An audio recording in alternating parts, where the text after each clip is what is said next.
Good morning, you beautiful bunch of fuckers. Again. All right, so I have no idea how that happens. Nothing changed in the studio all weekend. Nothing, no wires were disconnected. Turned everything on nice and fresh this morning, and I get static and have to restart. That's a new problem. Maybe it's just a one-time fluke. I am getting feedback that everything sounds good now, so I have no idea what the problem was other than it's Monday morning. So those phone lines are open. It is a free-for-all. At the bottom of the hour, I will be joined by Brent Hutto from truckstop.com. We'll talk about the market, what's going on with rates and lanes, maybe just cover some industry news at 12:30 today. That's Eastern time. 9:30 Pacific. I'll be joined by a guest. We're going to be talking about a new service for owner-operators and small carriers. So we've got a lot going on today, but it is a free-for-all for right now, so jump in and join us. The number, if you're watching on the live stream, 855-950-3835. If you're on the app, you can hit that call now button and get right in. All right, I had some things, just some odds and ends I wanted to talk about. I thought this was an odd case. I've been seeing this headline, and I haven't ever really read the story until just recently. So there was a story, and then when I went back to research this, I actually got confused because I found several stories. Stories of truck drivers just going missing, like their truck is parked somewhere. There was one this week. This was the one that I remember seeing these headlines back in November.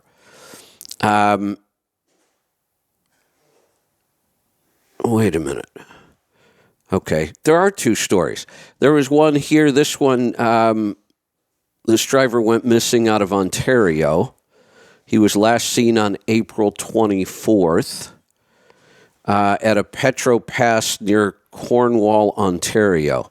They found his cell phone inside the truck. He had been in the store, he purchased some items, and then he disappeared.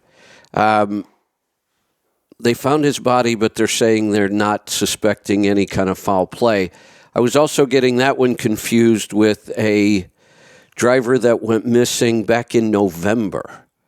They found him just this past week in a field about a mile and a half from where his truck was abandoned. He said the truck was loaded. He actually had a load of pigs. His phone and his wallet were in the cab, and his jacket was on the roadside. They had done 250 volunteers searched 100,000 acres right after he disappeared within days. And they didn't find him, but now somebody randomly finds his body in a field, and it says authorities do not suspect foul play in the death of Schultz, according to the medical examiner. Well, what happened then? I mean, if the medical examiner knows it's not foul play, he must have found some sort of natural cause. Why don't they just report that? And why did he walk out into a field? And how did we not find him with 250 people searching that area? They searched 100,000 acres. The whole thing seems odd. And then, like I said, when I went to do more research on it, I kept finding other stories. It was hard to keep them all clear. I have some other stories. I'm probably going to hold off on these. Some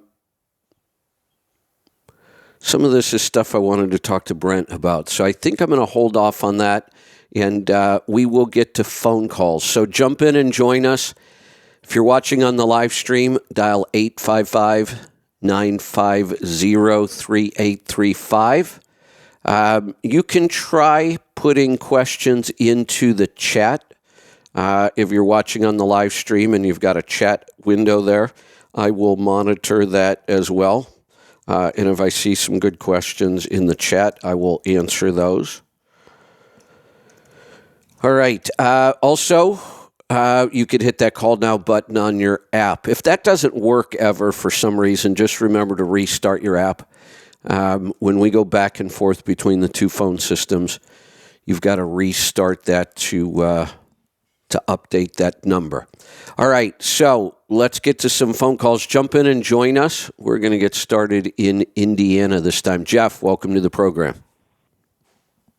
Yeah, last week somebody had called in about Social Security and what age to take it at and everything, and I had run my numbers. So just for ease of numbers, I'm going to be 60 next month. So if I take it at 62 to 82 for 20 years, I get $2,137 a month for about $513,000 in that 20 years.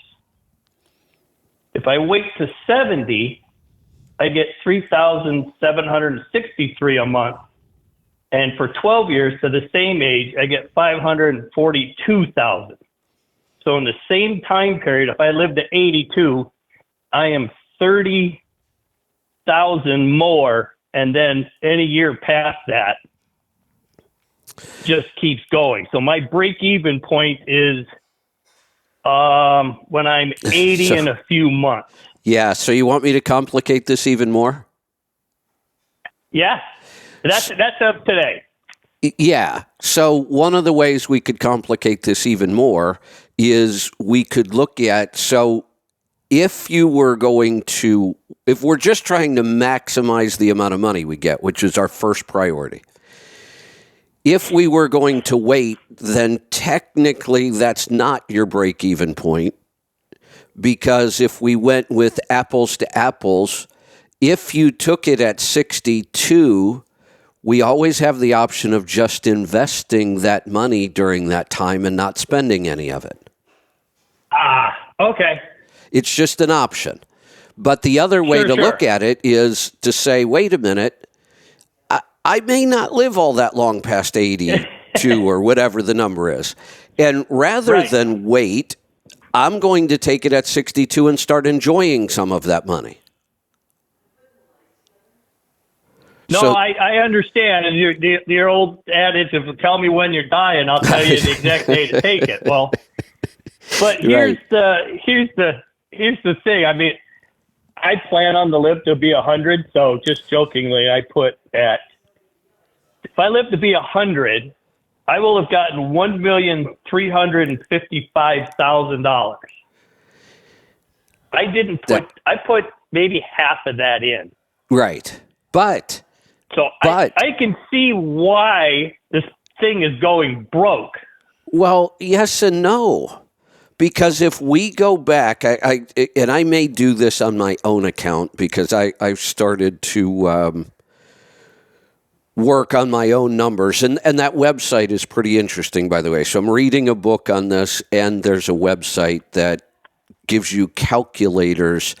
This can get far more complicated. Are you married? Yes.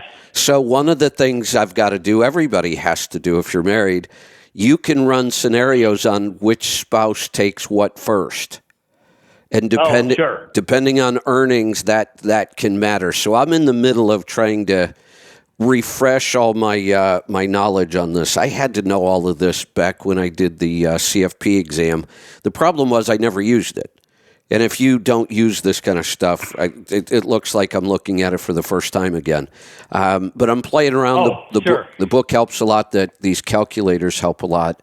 But then that is one of the possibilities is you take it early but reinvest it and see if you could beat their return. Now, there's some risk in that too, because we tell people at this age you should not be necessarily in the stock market.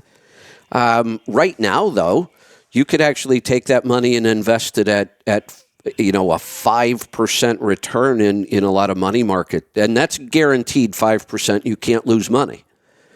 So we could Right. go back and run the math. What would happen if we invested all that money at a 5% return?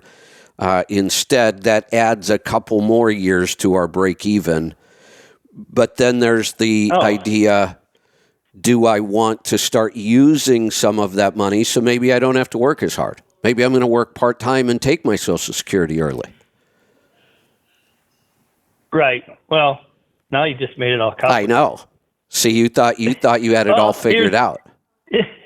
No, but here's another thing. So for easy numbers, if I take it at 62 and say they raise it 10%, I know they won't, but just for easy numbers, I mean, I'd get $213 more a month, whereas if I take it at 70, I get $376 more a month. So, I mean, as you're increasing a bigger number, I mean, there's all kinds of Now, the other thing we could go back and look at, like you said, this is why it's going broke, because if you live long enough, well, first off, Americans are living less long. That just started happening in the last couple of years. The trend forever had been every year Americans lived a little bit longer. Their life expectancy went up every year until just a couple of years ago. Now it's going down every year. So people are not living as long. They're also much sicker during their retirement time. We won't even get into that. But if we go back, let's say we are convinced we're going to live to 100, because that's my goal too. I'm going to make it to 100. And you say, no wonder why it's going broke. I'm taking out double what I put back in. But what we would have to do is we would have to go back to the first time you started working and invest your money in the S&P 500. The amount that went into Social Security, and I can promise you this, you'd have a whole lot more than $1 million. Oh, absolutely. And then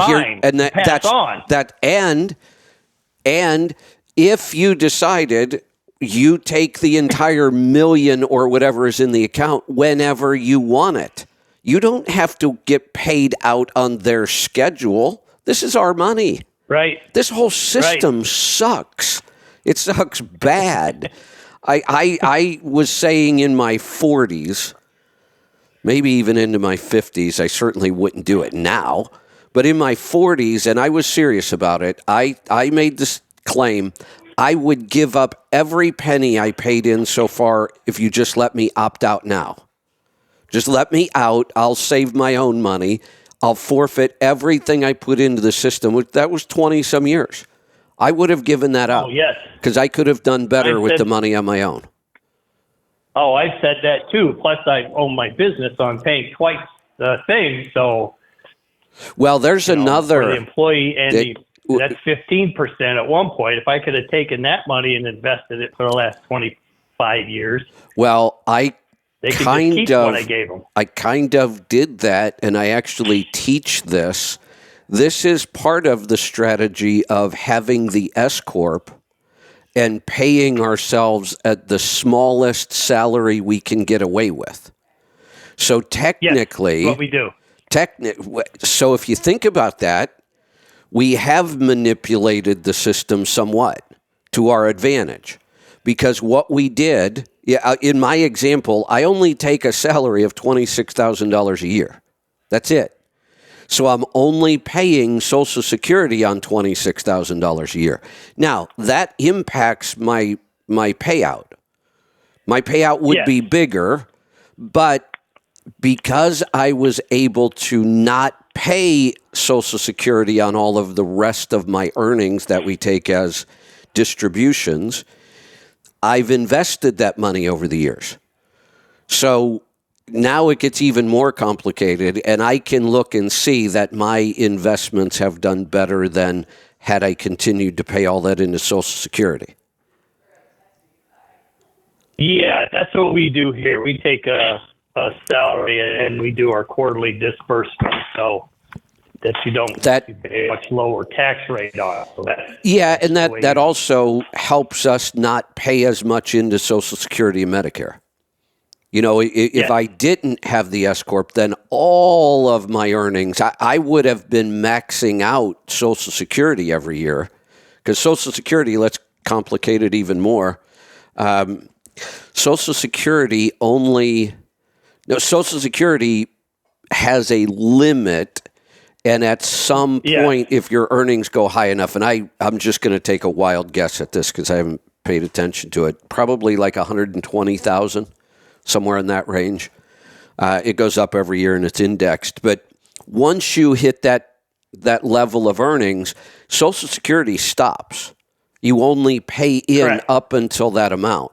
So I could have maxed it out every year. Instead, I was just paying the $26,000.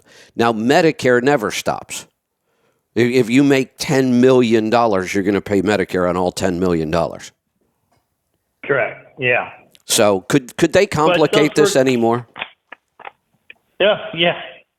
But that was just that guy had a question, and you just go to my Social Security and you set up your account, and it'll tell you. I mean, I just started doing this because I'm going to be 60, and I was curious just to see where everything was. Yeah, and I was in there too. You know, the one thing I will say, I don't give the government a whole lot of credit for much of anything, but when they do something reasonably well, I at least like to point it out. I was pretty impressed with the whole Social Security website. Yes. I was expecting it to be a total nightmare.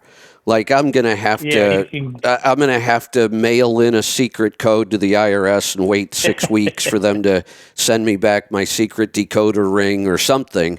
I was shocked at how easy it was to get registered and get to my records and see my entire history. And the Social Security website at least does an estimate of what you're going to receive. And I would imagine their estimate is pretty close. Then you can take those earnings, that earnings history from the Social Security website, and you can go to this other website where you can do the more accurate what-if scenarios. What if I take it at this age and my wife waits till this age? Or what if she takes it early and I wait? You can do all kinds of what-if scenarios, but you have to get your earnings history from Social Security first. Yeah, and it's strange to go back and look. Yeah, I mean, I started my first check was 1978 when I was 14. $669 that summer I earned, and then just see your wages.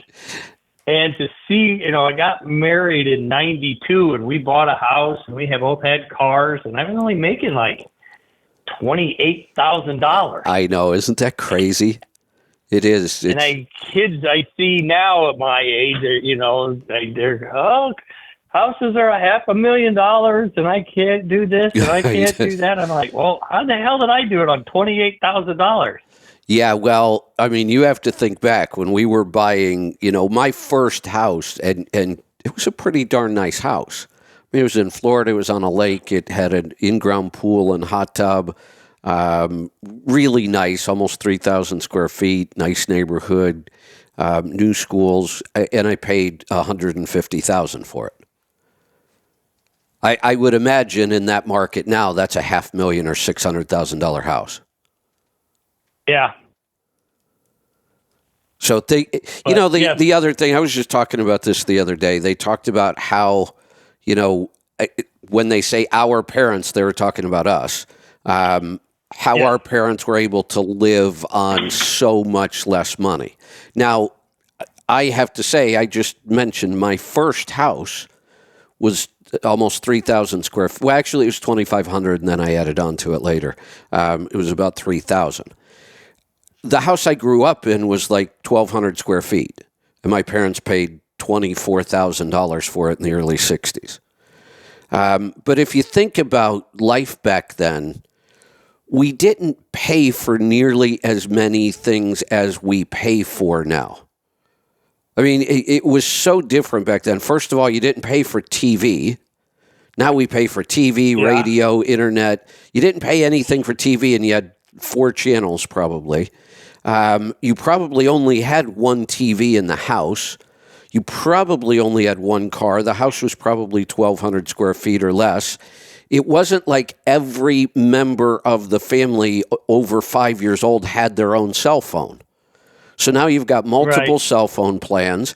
You've got multiple subscription streaming services for 87 different, internet-based subscriptions. Subscriptions have become so crazy that there are apps now that help you cancel all of your online subscriptions because nobody can keep track of them. They have so many of them.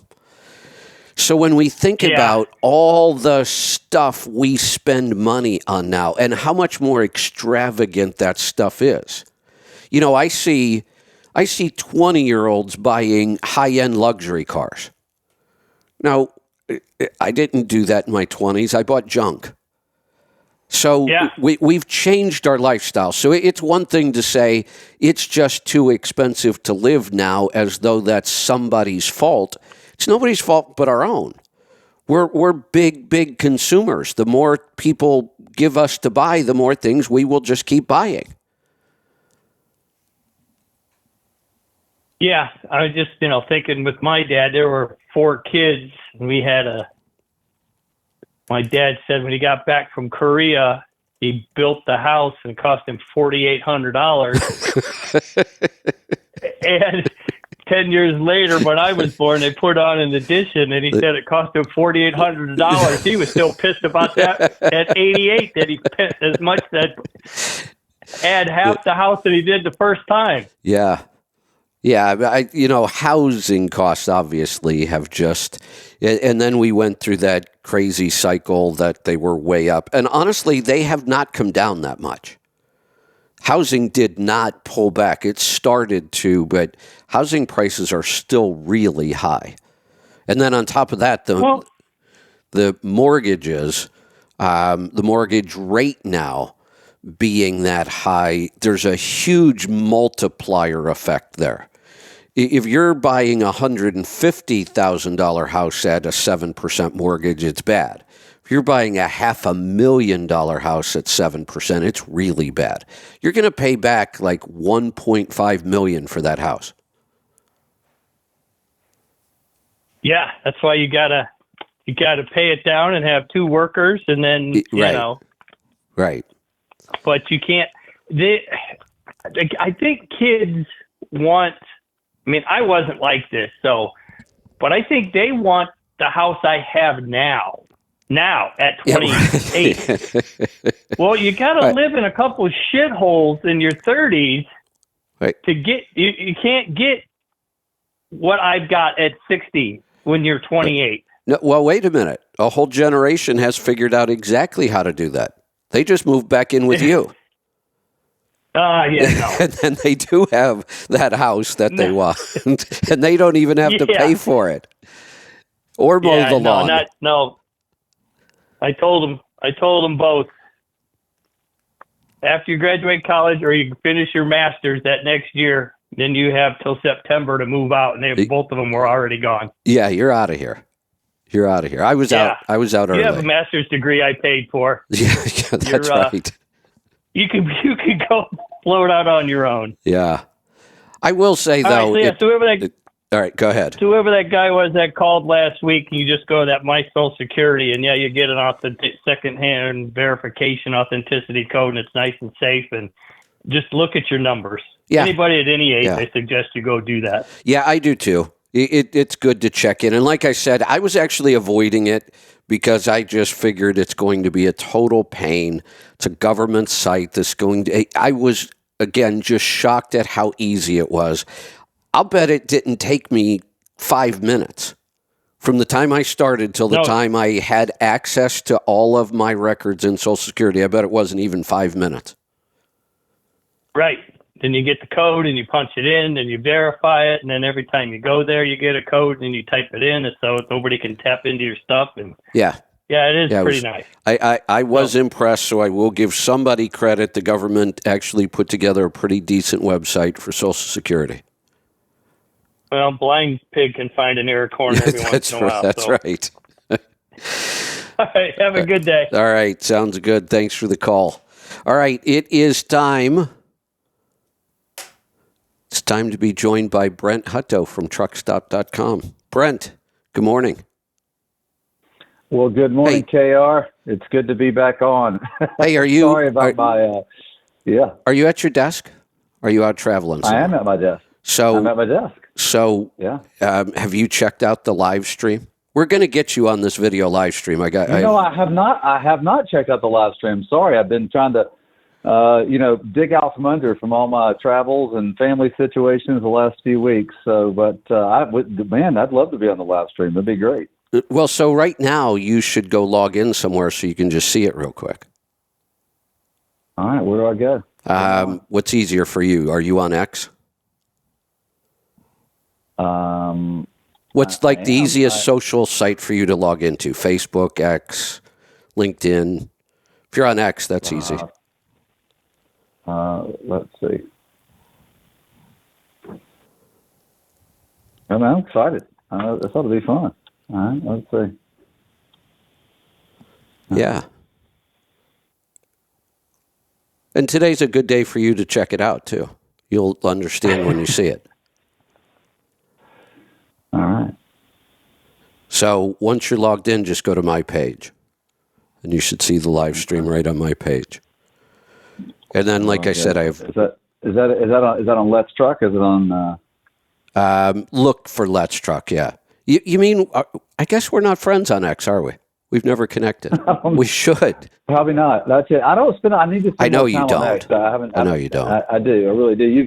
You've been talking about how it's been just revolutionary for you and your connection to your listeners and members of Let's Truck. So yeah, I need to spend more time on it. You know what? It's been really good for me. I mean, I connect with our tribe all over the place. We have our own site, so I connect with them a lot there. And but on X, I think the timing for me was good. I had started on Twitter way back in like 06, 07. And within like 30 days, thought, this is just dumb. I mean, I can't say anything in 128 characters or whatever they used to allow.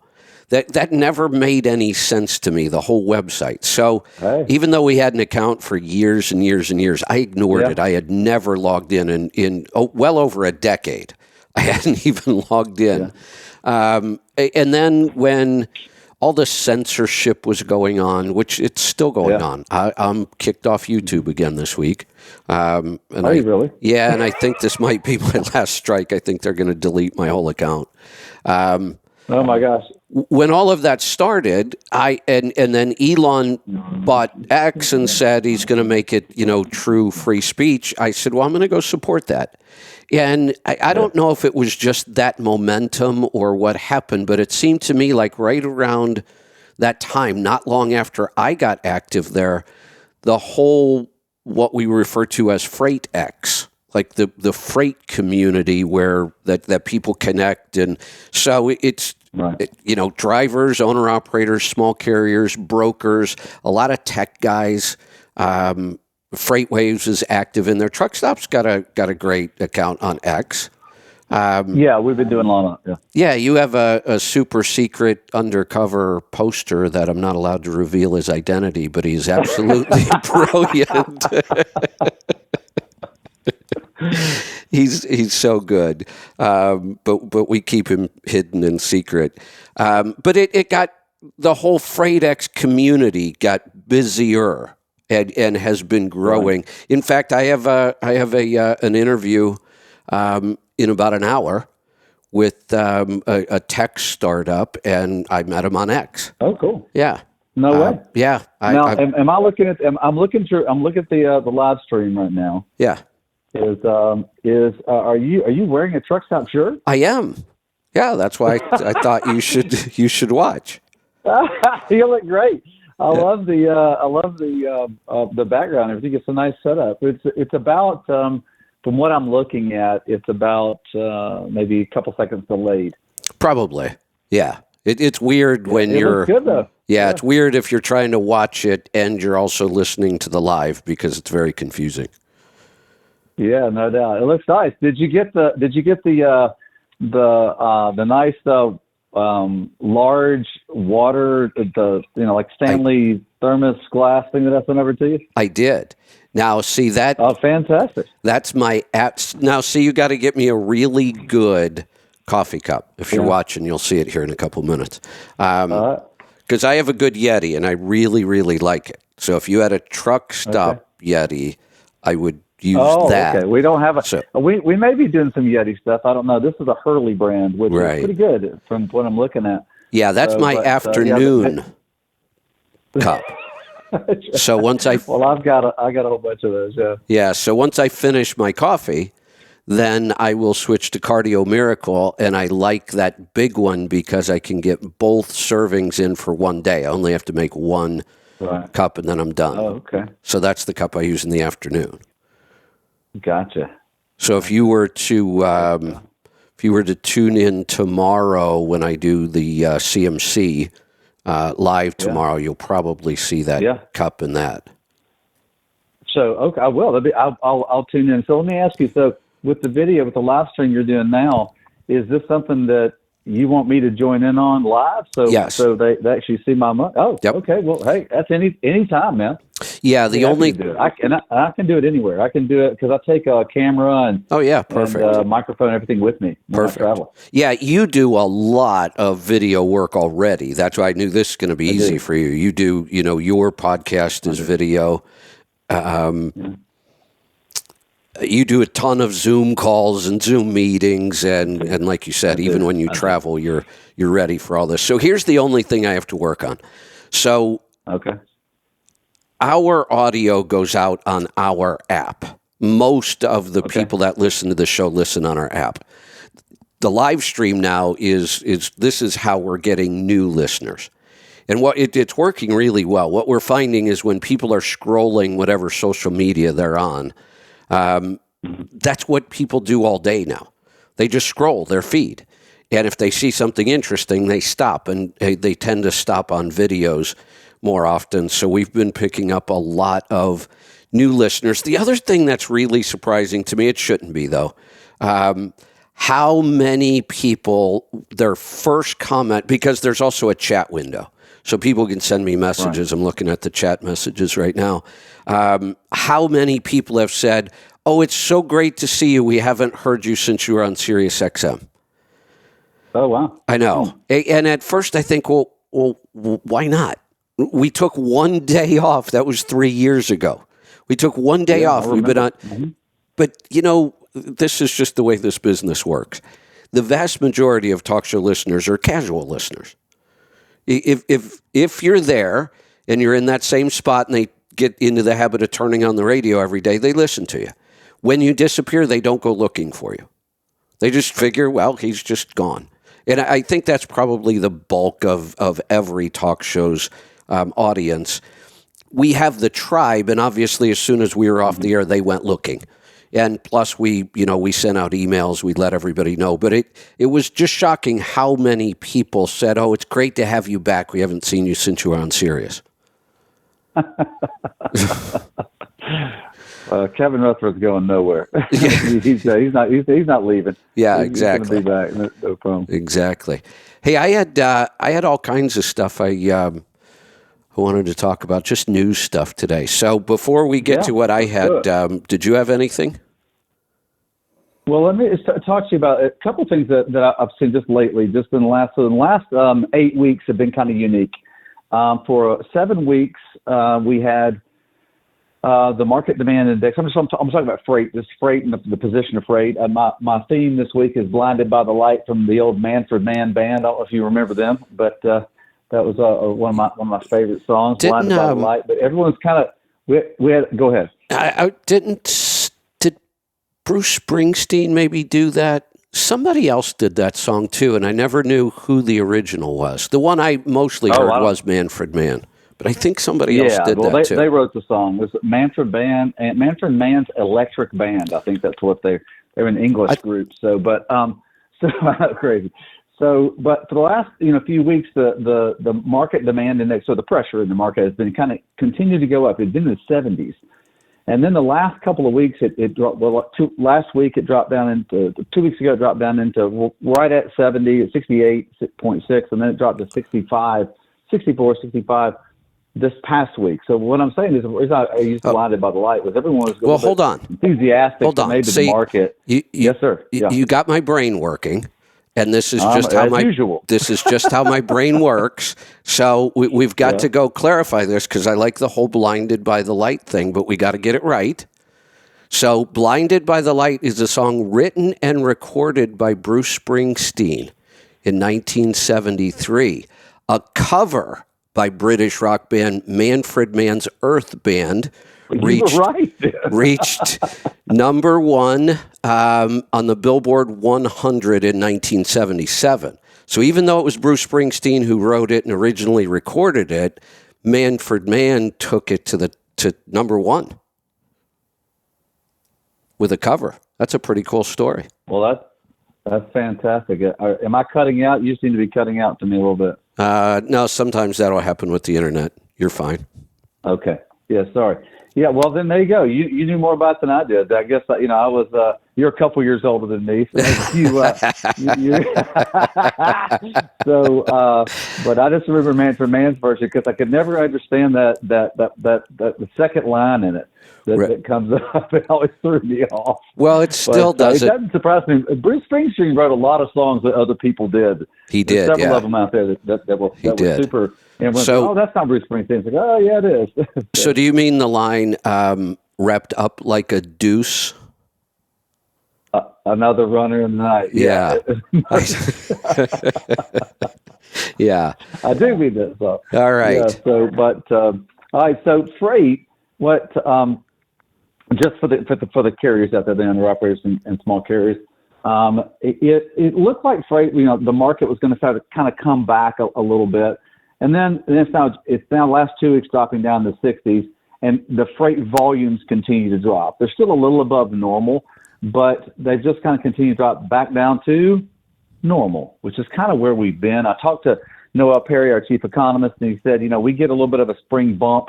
He said, so, that's probably what was going on, just a standard spring bump and what was going on in the freight market. Freight rates are still in the 235 to 240. They're just kind of all in that range.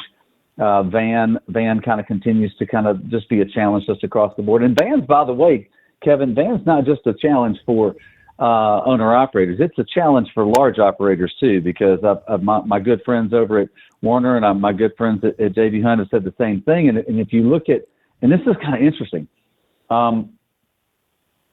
if you look at the recent announcement by Knight-Swift, who just announced they were going to make a huge investment into the LTL marketplace. Yes. Because they were struggling so much. And it's the reason they said this is, number one, there's an opportunity because Yellow's exit, right? That's one thing. So when Yellow exit, that was 9% of the market. That's a lot of market share inside the LTL marketplace. So they're looking to move into a position there because there's opportunity, but also they're saying that they want to do it because their margins on one-way long-haul freight, which is spot market freight, continues to be too lean for them to really be investing heavily into. So it's a challenge across the board. So that's kind of where freight is. It's just kind of back to this sort of normal ball game that everyone's been playing, and it's a challenge. I know that, and so we, you just got to continue to look at the numbers. There are good lanes out there. There are good rates out there that carriers can get, but you're going to have to continue to do your work. And you preach that a lot, which is one of the things I admire the most about you, is just continue to know your numbers, man. Continue to know your marketplace, know your numbers, and know where the opportunity is. Yeah, part of what I was going to talk about today is what a strange market it really is. And we talk about being at normal, but then we kind of talk about we're somewhat in a freight recession, and when is it going to end? And because of some of the recent bumps, I've seen some predictions that we only have another quarter or two of this. But what I'm wondering is, what are they basing that on? I mean, I try to dig into where some of these predictions are being made, and I think a lot of people are just, even Noel said it, it's just really confusing, and it's been confusing. And it doesn't seem to be clearing up. Some of the things I was looking at, where did I find that? Yeah, I thought this was an interesting article. This was from FreightWaves. Here's the headline: Abundant capacity is hiding freight pattern shifts.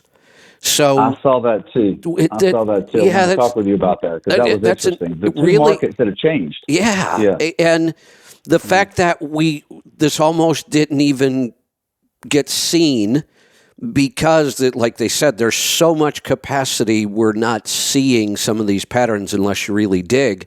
But outbound freight out of Dallas has grown 50% in 5 years. Right. That's huge. Well, compared to the national average of only 18%. Right. Yeah. That's a big pattern shift. That's a huge fact. This is why, and you and I have talked about this, and I talk about this all the time whenever I'm speaking about freight to any part of the marketplace, which is you really need to pay close attention to the marketplaces because because of the availability of data today. You need to know that if it's at your fingertips, if it's better in the Northeast, then maybe you need to focus on the Northeast for a few weeks. If it's going to be better, the freight coming out of the West Coast is going to be good for a while because so many people don't want to deal with California. So if you're willing to deal with it and you can deal with it, you got opportunity there.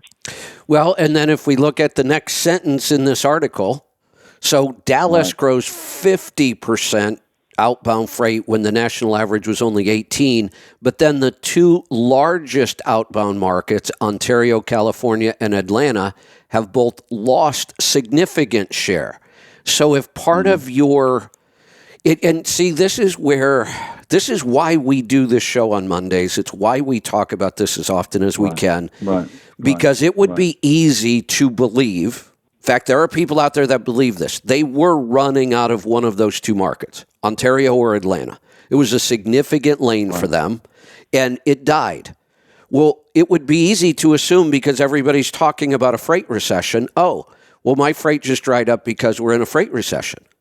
Well, no, that's not completely true. It just shifted to somewhere else. And you need to know that because if you were in Atlanta and you're struggling, well, you got to get out of that lane. This stuff changes constantly, but these are big changes. One of the things, Kevin, I need to bring up that I need to get some data on for you is where the freight is. That's a now measure. All right. So especially in the spot market, that's a now measure. Okay. So it's a little bit of a lag measure because it's like I'm looking at freight. I'm looking at freight data that's 7 days old. It's super fresh, but it's 7 days old.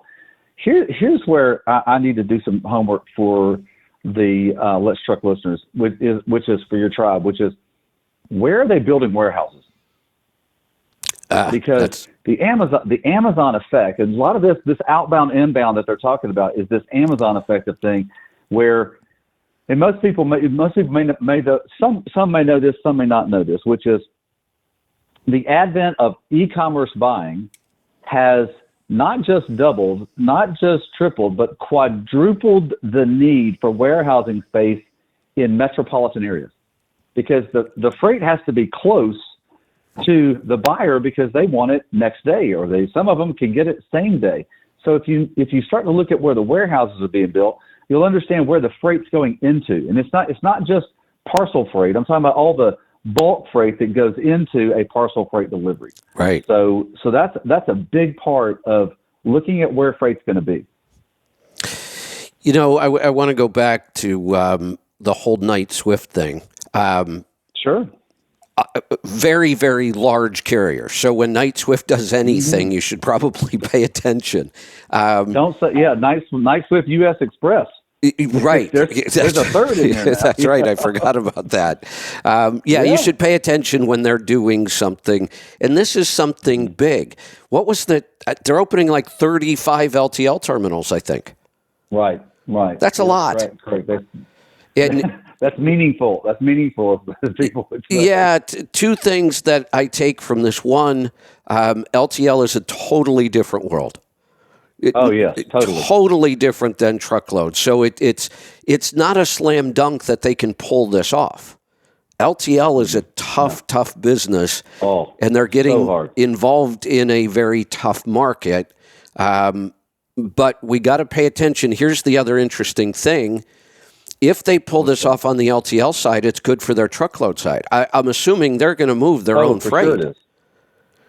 For sure it is. So you've just created a bunch of line haul runs between those terminals now. They will start to shift to a hub and spoke model. And that will change freight patterns dramatically. Well, yeah, I think that also that Knight-Swift is seeing the same thing I mentioned about the warehouses, which is freight is getting more specific to the areas in which it's become specific to certain areas. And the reason I say that is that I remember there was an ad out about maybe 7 or 8 years ago where I think it was an IBM ad. I think I may have even watched on the Masters. It was said that there's now more people living in urban areas than non-urban areas. So we are aggregating more towards cities, and then we are to more than towards rural. And so I want to say about that is that we're a consuming public, and so you watch where the consumption is going to be purchased, and so that's what you look at. And so Knight-Swift is they're obviously the biggest player on Knight-Swift U.S. Express is the biggest player on the truckload side. So when you look at, and this is unique about the truckload side is very different than the LTL side, just like what you said. LTL is dominated. It's like 90+% of the market or the freight being hauled is hauled by 10 players. Right. So now it'll be 11 with Knight-Swift jumping in there. So it's a $65 billion market, so it's unbelievably smaller than the full truckload marketplace. Right. But it's highly profitable for the players that run them. It is. This is why Knight-Swift wants to go after it. Yeah, LTL, when you can manage it, pays really well. And part of the reason it pays really well is because it is difficult to manage. That's why this is a big deal for a company that big to start a large. You're opening 35 terminals at the same time, or whatever that number was. That's a big undertaking.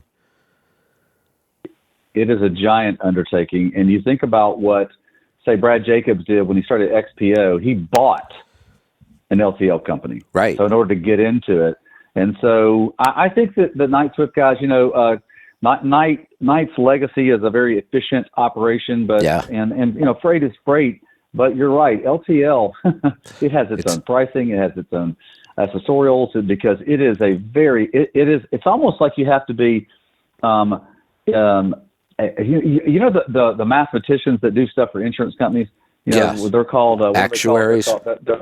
Actuary, yeah. You almost have to be an actuary to be really good at LTL. Yeah, it is very complicated. So I want to go back to something else you threw in there and tie in another article I was reading. So I'll start with the article. So here's the title. This is at the Supreme Court. I mean, this is going on right now.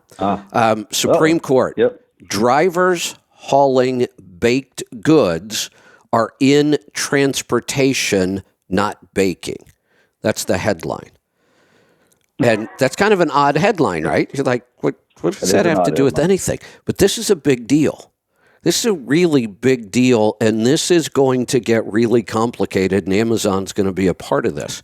The reason we have to determine, are these drivers hauling baked goods? Are they in transportation? Are they in baking? Because we have very, very different employment rules. We don't have overtime. We don't have minimum wages. And if you are in transportation, that's a big deal. But the other big deal is determining independent contractors. Is Amazon a retail company, or are they a logistics company? Because that will matter, because if they're a retail company, then they would not be affected by like AB5 type laws, because they would be allowed to use independent contractors to move freight because it's not their primary business. But How do you argue that they're not in logistics when they are now the single biggest third-party logistics company in the country? Yeah, that's interesting. My buddy Seth, guy from Transport Topics, Seth, what is it? He spoke at the. You and I sat and watched it at the TA Capital Ideas show, where he said the number one largest transportation company in the United States was Amazon. Amazon, which kind of offended a few of the logistics companies. I'm sure it did, and it's their first year on the list at all, and they debut at number one. That's pretty crazy. That's pretty good. Yeah. Yeah, no doubt. That's an interesting take on that. It'll be, it's all about this classification stuff, and this is where the all the AB5 laws are just wacky when it comes to how they're really going after. They're limiting what I would call the free economy. Our standard United States free economy, and it bothers me greatly because I think we should have the right and the ability to be able to operate our business the way we want to. And now, granted, there have been some bad players out there. I'll give the sort of the protection people that there have been some bad players, and those players do need to be corrected. But for an entire marketplace, and I think it's off base a bit. It is, and this ruling, which is more about employee issues, if these in this case this is. I don't know if you're familiar with these routes or not. A lot of the trucks that deliver stuff to grocery stores, bakery is a good one, and that's what this is about. Mm-hmm. That guy running that bakery truck, and he goes in and he actually puts the bread out on the shelf. He doesn't just deliver it to the back dock. He goes inside and he stocks the shelves and he manages that inventory. That's a different setup, and these guys are many times independent contractors. Most of them. My dad did this when I was a little boy. Really, Golden Flake, believe it or not. Yeah, there were a lot of companies that did this. Snack companies, cookies, chips, breads, all kinds of things, and this has been around for a long time. That's their business, and they own that route. Yes. So same sort of approach that FedEx took with their delivery trucks. Correct. Right. Well, yeah, it is, but it's even a little different because they are going to. So again, FedEx, the independent contractors are actually going to people's homes. That was a consumer kind of thing. Here, it's almost like they manage their own little stores inside of stores. Right? It's like they're. Sure. Their little section of that shelf that they stock, that's kind of like their store. The more business they can generate, the more they get paid. So it pays. They have an incentive to do that well. But now we're arguing, and this case has gone back and forth several times. The Supreme Court just upheld it again. But this is a big deal, whether or not we determine how do you classify this guy that owns this van and this route and stocks the shelves? Is he in logistics? And if so, then he falls under the rules of the FAA and not general employment rules. And then we throw AB5 in, and this starts to get really complicated. Well, it gets super complicated. And so this is where you think about the, fragmentation or complexity of all of goods that are moved. And so this AB5 push that's going on it doesn't just affect truckers in California, or now it would be New Jersey or Washington State. It affects everybody that is a contractor type person. And so this is where it I don't think it's trying to go towards complete socialism. It feels a little bit like it. Yeah, it does. I agree. All right. How are you doing on time, by the way? You good? Me, I'm great. I'm good. I got 30 more minutes, man. I got 30 more minutes with Kevin Rutherford and the Tribe. That's excellent. a good thing. All right. I'll tell you. Hey, here's one thing I'd love to pick your brain about. So sure. the Bureau of Economic Analysis released the gross domestic product growth, or GDP growth. So and it was predicted it would be 2.2%. With all the different people, and it was 1.6. Yes, I saw that. So, so that's a little bit of a where the purchasing set for the United States, us consumers, are a little more have a little bit more reservation than they thought we were going to have, with all this stuff that the Fed and everybody's been trying to mess around with, all the rates and everything else. So there's a lot more reserve, or not, or maybe anyways, we're just a little more cautious, seems like, out there in the marketplace. So I wanted to ask you what your thought was on that. I actually have a note here to talk about that, and I was going to bring it up when I was talking about Noel's take on where we're going, and I saw a couple other articles that said we've only got maybe 1 or 2 more quarters of the freight recession. In some ways, it doesn't even feel like the freight recession ever started for some people. And I've got a lot of clients that are doing just fine. I mean, this is not a bad year for them at all. So to me, in some ways, it never even felt like there was a freight recession. But one of the disconnects that I see is that we have a lot of people trying to figure out where the freight market is going to go. My concern isn't so much that the freight market is going to tell us much of anything. The data on the freight market seems to be just inconclusive, and it has been for a couple of years. My concern is the overall economy. My concern is how many weird... We're just in such a bizarre time in history, worldwide and within our own country. There's so many things going on that could have a big impact on the overall economy. So to me, it's like, maybe that's why the analysts are struggling, because the freight data says one thing, but we're in such a weird economy. And it seems to me like there are still quite a few possibilities that could trigger even a global recession. Well, there's very few economies that have even close to the strength of what the United States economy has, or resilience that the United States economy has. There's very few of them, and so you run into where we are today. We went through something that in many generations of people, they'd never gone through what we went through in the pandemic, and so then and I don't know if there's ever been a time where one thing has affected the entire globe. There's been lots of individual things that have affected countries, right? From wars to sickness to all kinds of things, but never a globe.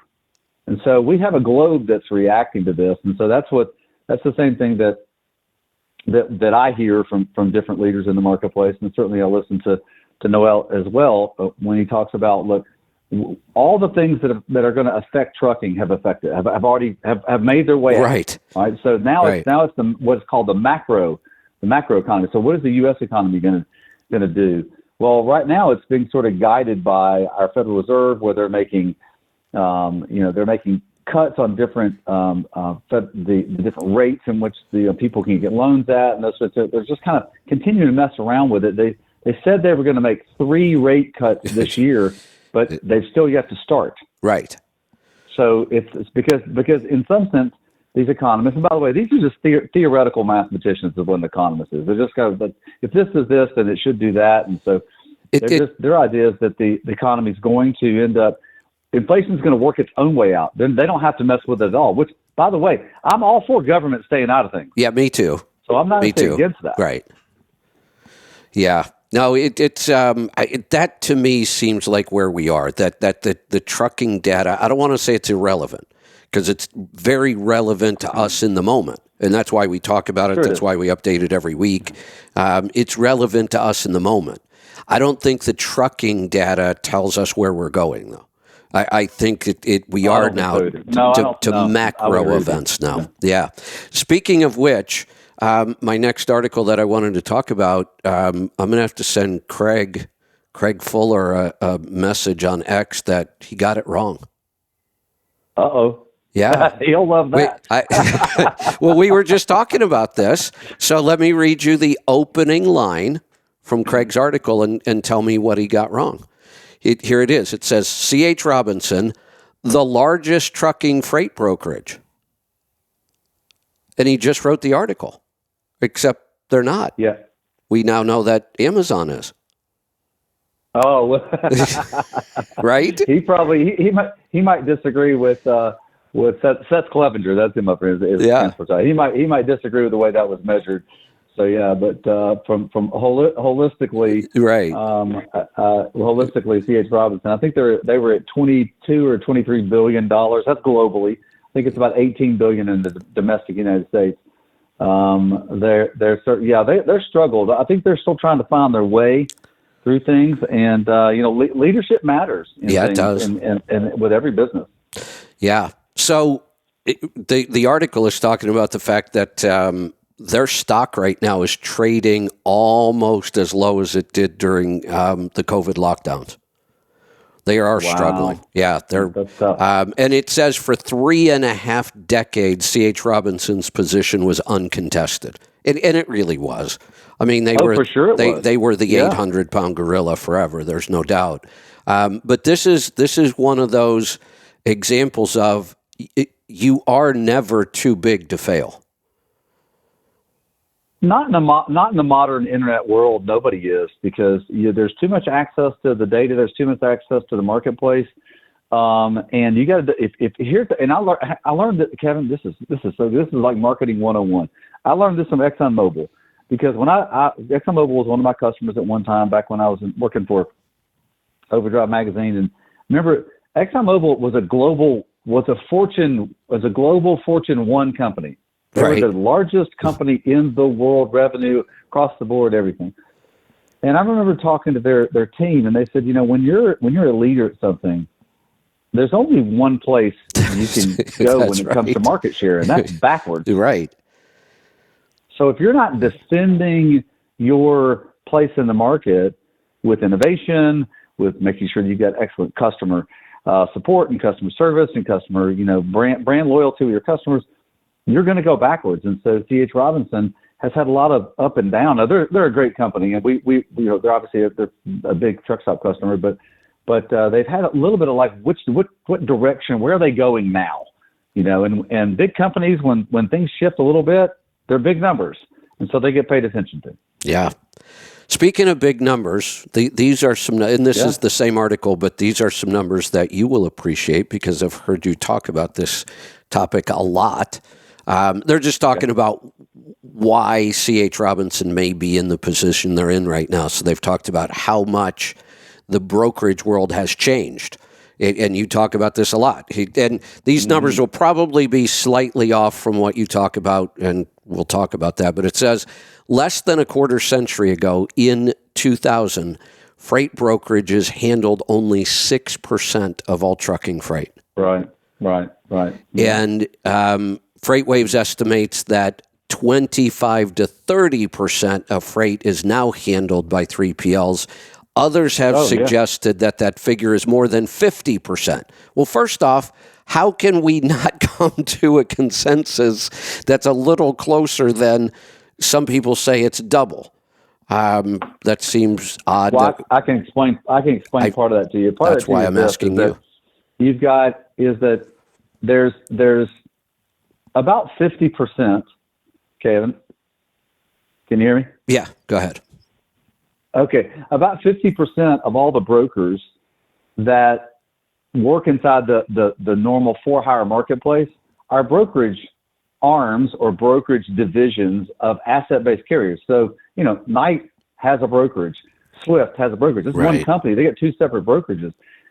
The reason that it's one of these moving numbers is because when you're in the middle of the pandemic and the spot market had 300% more freight in it than it normally does, the reason that it had more freight in it is because carriers they're not foolish. If you've got freight moving in the contract marketplace or the big truck, the big fleet marketplace, it's moving for $3 a mile, and that's a really good rate. But it's moving in the spot market at $6 a mile. where are you going to move it? So, because they have a bottom line too. And so it's one of these things where all this freight is really under one umbrella. And that's why it's grown. Number one, technology is allowed to grow. Access to the marketplace is allowed to grow. Access to capacity that's not inside of a medium or large size fleet. When you have access to the owner-operator part of the marketplace, has allowed to grow. But the biggest part of that brings all this together is that when you've got a brokerage division of an asset-based carrier, they're going to move the freight where they can make the most money on it because they've got access to capacity on either side. Either they own it on one side or they're hiring it transactionally on the other. And so the marketplace is going to continue to grow inside because of the access of the company that is bringing that freight to it. So obviously a fleet's going to get more freight than a owner operator is. They're going to have, and this is another thing that always blew me away. Most fleets, if you're good at what you do, and the ones that have stuck around are good at what they do, they book out more than 100% of their capacity routinely.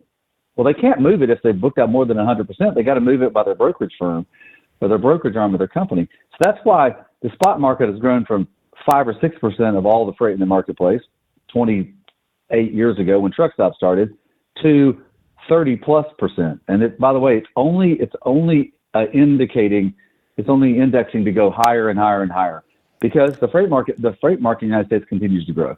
So it's a unique thing to look at. And I've been talking about this probably for 5 or 6 years that it's really just one marketplace. We just define it differently, and that's why it's kind of all over the place. You know, this article is a really good article. You may want to read this one. He goes into. I saw it. Oh, did you? Yeah. Craig did a good job on this. He goes into some reasons. I'm going to just kind of go through these quickly. You're part of the problem for C.H. Robinson, you know. Oh, sure. I know we are. It says truck stop rate insights, which is part of truck stops. It's where we get a lot of our data and talk about Sonar, which is part of FreightWave, removed Robinson's information advantage.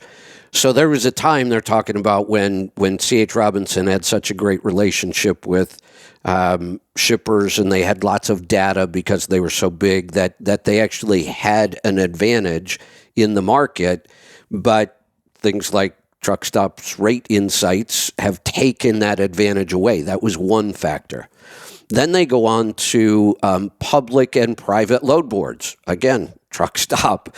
They talk about digital matching apps, trucker tools. That took away Robinson's capacity access advantage. Now anybody could go out and find capacity easier. And then they go on, he goes on to say, perhaps the biggest blow to C.H. Robinson's business model, and I had never thought about this one. The other two make sense to me. I hadn't thought about this reason, is the emergence of payment networks like TriumphPay that make it seamless for brokerages to fund growth without needing large balance sheets. But he kind of concludes it by saying, and we just watched this. We watched this whole thing explode. He says, now anyone can start or grow a freight brokerage with little upfront capital and play at the same level or better than C.H. Robinson. And we watched that. We watched the market get flooded with new brokerages because of all of these things. It was easier to become a broker than it was just 10 years ago, 5 years ago. Access to data, access to the things that, well, here's the thing. Think about this. Think about what the internet has done across the board. I'll give you an example because we talked about Manfred Mann and we talked about Bruce Springsteen here. Look at what the access to distribution has done for the music industry. If you were Manfred Mann today, back then, or Bruce Springsteen, and Bruce Springsteen's already super rich, but he'd have several $1 billion more in his pocketbook because he'd own all his own distribution. Right. You know, so it's the same sort of thing in that where technology and access to data has allowed for more competition. And Craig mentioned it in the article, competition for everybody across the board. But here's the thing. We're talking about $1 trillion industry. even at 22 billion of a $1 trillion marketplace, they're still a very small part of the marketplace, even though they're the largest. Yeah. 22 billion, but of a $1 trillion marketplace. So it's unique. I mean, so there's still a great opportunity across the board for C.H. Robinson to grow, for anyone else to grow, because of the overall size of the market and the unique needs of the marketplace.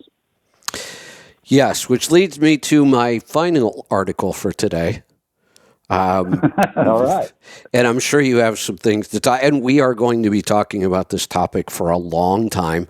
It was hot for a while, then it kind of died out, and we just saw a lot of interest at the TIA conference. So the headline on this one is "Get Ahead of the AI Arms Race in Trucking."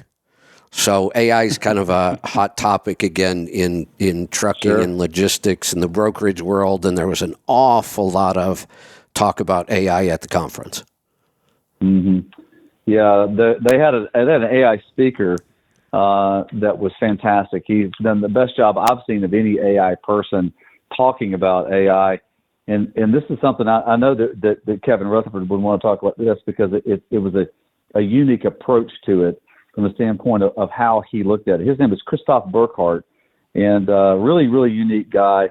By the way, this is something that fascinated me. I did a little research on Christoph. Yeah. Kevin. You know what his undergraduate and graduate degrees are in? No, what? Psychology. Oh, interesting. He's not an AI. Right. He's become an AI guy. He's done a lot. He's done a postgraduate as well.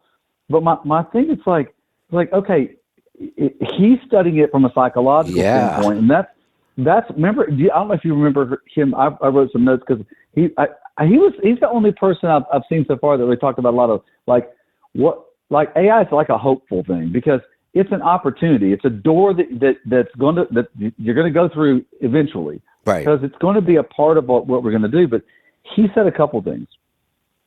He said AI, and this is something I know that you're going to jump right on. AI will increase human cognition, so our ability to perceive, absorb, think, and do. So his point was it's going to increase that. I agree. So I thought that was a very interesting statement. I agree, and it's hard to explain why, but I love the fact that he does approach this from that not technical background. Mm-hmm. You know, most of the people that have told us about AI are heavily involved in the development of AI, and they're kind of nerds. Right. Oh, sure they are. So here's somebody who takes more of a human approach. So I really like that. But how do you say that? It's almost like AI used properly will make us smarter. In some ways, it's going to make us dumber. But we see this with a lot of new technologies. I mean, I know I'm older than you. You pointed that out today. But I do know that you are old enough to remember how many phone numbers did you know by heart at one time? Oh, my gosh. Oh, hundreds. Yeah. Hundreds. And that's pretty incredible when you think about it. Yeah. Yeah. That you just knew a lot of phone numbers and you just dialed it from memory. How many phone numbers do you know? I don't know anybody's phone number anymore. Right. Yeah. I know my wife's, my oldest daughter, my third daughter, not my second daughter. Yes. I don't know either of my son's numbers. I know my mom's number. Let's see. That's about it. Yeah. I can tell you my phone number from when I was in the fourth grade. Right. So, right. Yeah, that's an easy one. 853-5207. 305. There you go. So that's easy. But no, I think what it does, and the thing that got me on this, and he brought up something fascinating. So for your listeners today, this is fascinating. He said, it'll change the incentives on how people are working and doing things that serve people. He talked about the healthcare industry. He said presently the doctors are only incentivized to fix you when you're broken. He said AI is going to help incentivize them to keep you healthy. Well, I'm going to take this. Health's a big part. I thought that was fascinating. I'm going to go one step further because I think he's missing something. Our current system doesn't fix anybody. Now, we do have to separate this because I talk about this a lot. I believe we have an incredible trauma system. It saved my life at least once. I think our trauma medicine is incredible what we are capable of. You know, I was watching a Tunnels to Towers commercial. I think that's an incredible charity. Great group. You see some of these people. The one guy had lost his entire right arm, most of his left arm, and both legs above the knees. And he's still alive. And this happened on a battlefield. I mean, that's incredible trauma medicine that we have come that far. So I will always give the system credit for that. They save lives that we would have never been able to save 20 years ago or 50 years ago. But on what I now call the sick care system, they don't fix anybody. They keep them sick for the rest of their lives. You get diabetes, you're going to have it the rest of your life. You get high blood pressure, you're going to have it the rest of your life. You have an autoimmune condition, you're going to have it the rest of your life. They don't fix anybody. Yeah, that's fair. Yeah, it seems like it's an interesting take. Modern medicine's an interesting take. I've been in the hospital more than I care to be, and neither one of them was for me. Yeah, right. One was for my daughter, one was my mom. And I'm very thankful. Boy, am I thankful for medicine. But it seems like there are better ways to do it, right? So there should be better ways to do it. Well, the interesting thing about his prediction, I can say this, going back to when, so remember last year they released ChatGPT, and that's when AI just exploded. Everybody was talking about it. Right. Everybody was trying it. That's kind of settled down. I made the statement back then. Within the first couple of weeks of playing around with AI, I said one of the first professions, in my opinion, that this could replace and it wouldn't hurt anything would be the typical doctor's visit. I said that back then. Oh, because sure. I would agree with you. All our system has become, and this isn't a criticism of the doctors, it's the system. You walk into a doctor's office, you give them your symptoms, and it's the doctor's job to match those symptoms to a drug. That's all they do. Mm-hmm. You have these symptoms. Oh, here's the drug that we prescribe for that. Well, AI could do that all day long a whole lot better and cheaper than doctors could. Oh, sure it could. I mean, you think about video doctors now. I mean, that's a pretty cool thing. Here's the thing. The thing that I struggle with the most with doctors is not the way in which they treat me. It's how much time it takes to get treated. Yeah. And to me, that's such a, it's just, and this is why, fortunately for me, I have most of my doctor's mobile phone numbers, so I can call them and say, I've got this issue. And they go, oh, well, this is probably what's going on with you. I'll prescribe this, just like you said. Yeah. And what most people in United States citizens don't know is that there's 4 giant medical databases that all of your data goes into. And then they ping likeness of different things that, okay, I'm a 56-year-old white guy who lives in Alabama, who's this height and this much weight, and these are my medical things that happened in the past. Whatever's going on with you likely is this one or this thing or this thing, so prescribe this. Yeah. That's really kind of how all of it works now. Most people don't know that. There's these 4 giant databases of medical information that your data goes into, and that's really how the sort of doc in the box places, this is how they prescribe things to you. Now, your own primary care doctor might be a more specific job, but in the end, yeah, you're right. It's a challenge. Well, and if you think about it, 4 large databases, that's how we train AI models. The more data sets we have, the better we can train an AI model, right? So medicine is wide open for this. They gather every bit of data. It's out there somewhere, and you can use that to train the AI model. Yeah, and we're happy to do it because when it comes to living and breathing, we're almost open. This is why the pandemic was such a challenge, because it was lives. I mean, it was the perception of lives being at threat. And so we were willing to do things we would have probably never done in the past. And Right. so that's it'll be interesting to see. Yeah, AI. I've yet to go to an AI conference in the last almost 2 years where AI was not the thing that people were talking about across the board.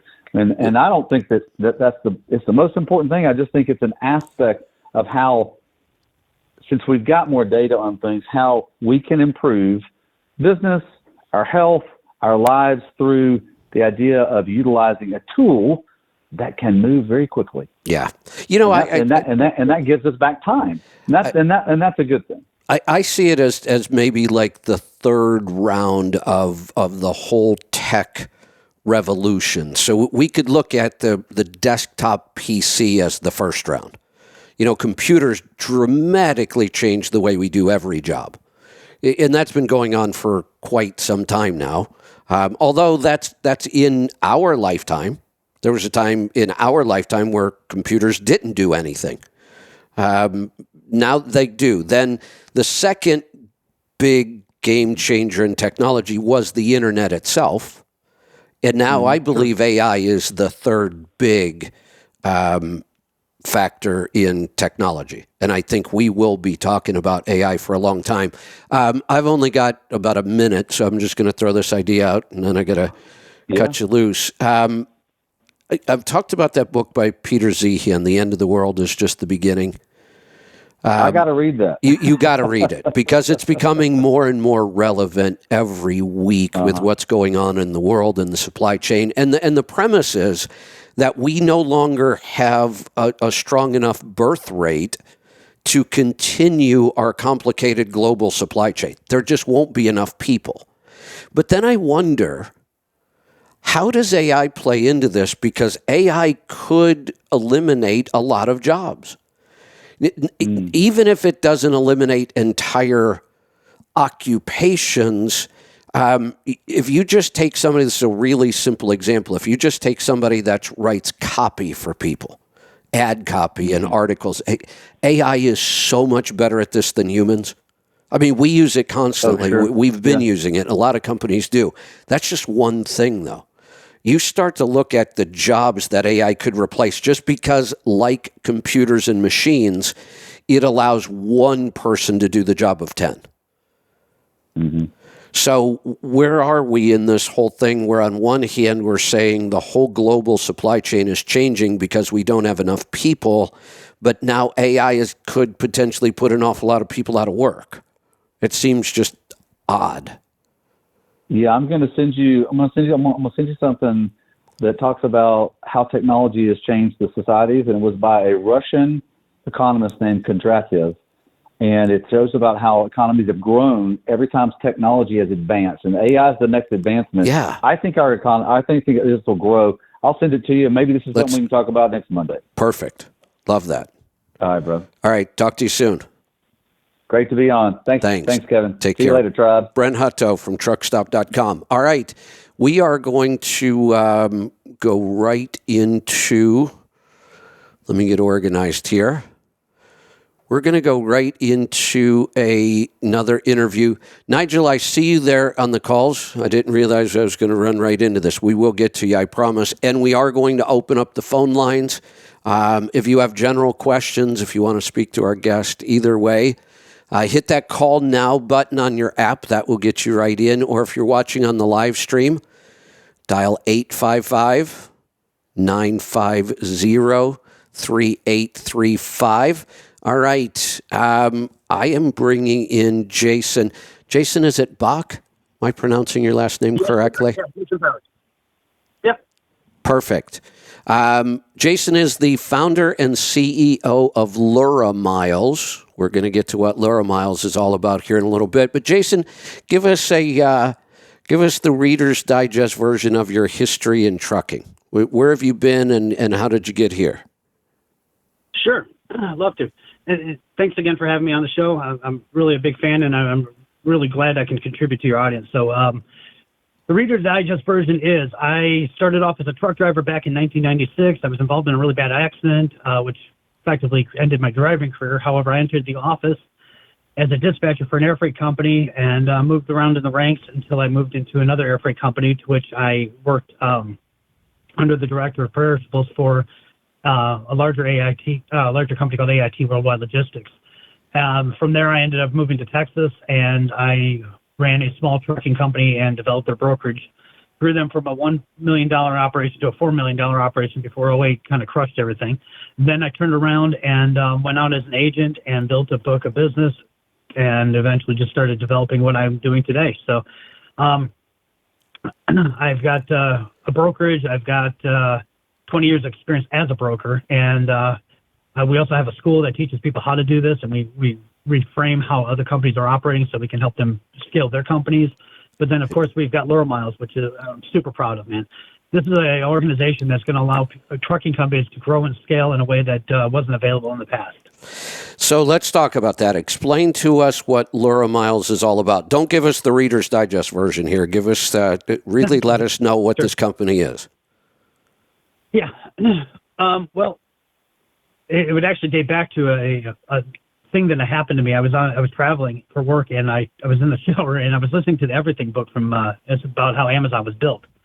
And I had this epiphany that you could actually treat the brokerage industry in a very similar way. Got all excited, ran out to the soaking wet, ran to the desk, wrote down my notes, and then I came back, and my brain was just reeling after this. And it really kind of took off when COVID hit, and the infrastructure was having a lot of problems. There was a lot of trucks sitting around with nothing going on. And, you know, I knew stuff was still moving, and I mean, our brokerage was doing fine, but I could see what was happening to the carriers. And so what I realized was we need to have a better way of doing this. The infrastructure is going to do better if we have a better, more solid transportation industry, right? Correct. So we can't do that without trucks. We've been punishing trucks forever. The industry is not exactly designed to help companies flourish. As you well know, quite a bit of companies went out of business. I believe the number was about 80,000 last year. Yeah. Trucking companies that went out of business. You know, honestly, nobody got in the business to go out of business. Right. And it's not the American dream to start a company and lose everything. So, you know, we've got to do some things. We have to change how we approach the industry. And that's what we did with Laurel Miles. We went down and we just whiteboarded everything. What needs to stay? What is a fixed thing? And what would we actually want to improve? What would we want to see better out of the industry? And that's what we did. We effectively digitized the process, allowing shippers to have better control over what they do, better contact with the carriers themselves. And with the carriers, we treat them like business people. You know, we removed some of the problem areas like negotiation and payment schedules, and they're paid immediately upon delivery. No questions asked. We don't charge for that. The system is completely free for carriers to use. In fact, I get asked a lot of questions about that through email. It's like, are you sure? I'll bet. Yeah, there's no membership. There's no notice. I'm like, no, it's really free. I promise you. We make our money, and we have very transparent pricing. You know, we charge 10% on the actual carrier's rate. So if a carrier posts a truck for $2,000, we add 10% to that, meaning another $200, of course, and then a small ACH fee to handle the movement of the money. And I think that comes out to about $5. So the number that the customer would see is $22.05. When they select on the truck is notified of the load. The truck then has a time period to which they can accept the load or to reject the load. And there is a little bit of a, hey, you know, this is a difficult doc thing. But we've got a little caveat in there where you can kind of renegotiate a little bit. But really, we want to create a very streamlined process. We want the carriers to be able to do something that they're good at. You know, we want to take some of the weirdness out of the industry, and I don't want people feeling like they're being taken advantage of anymore.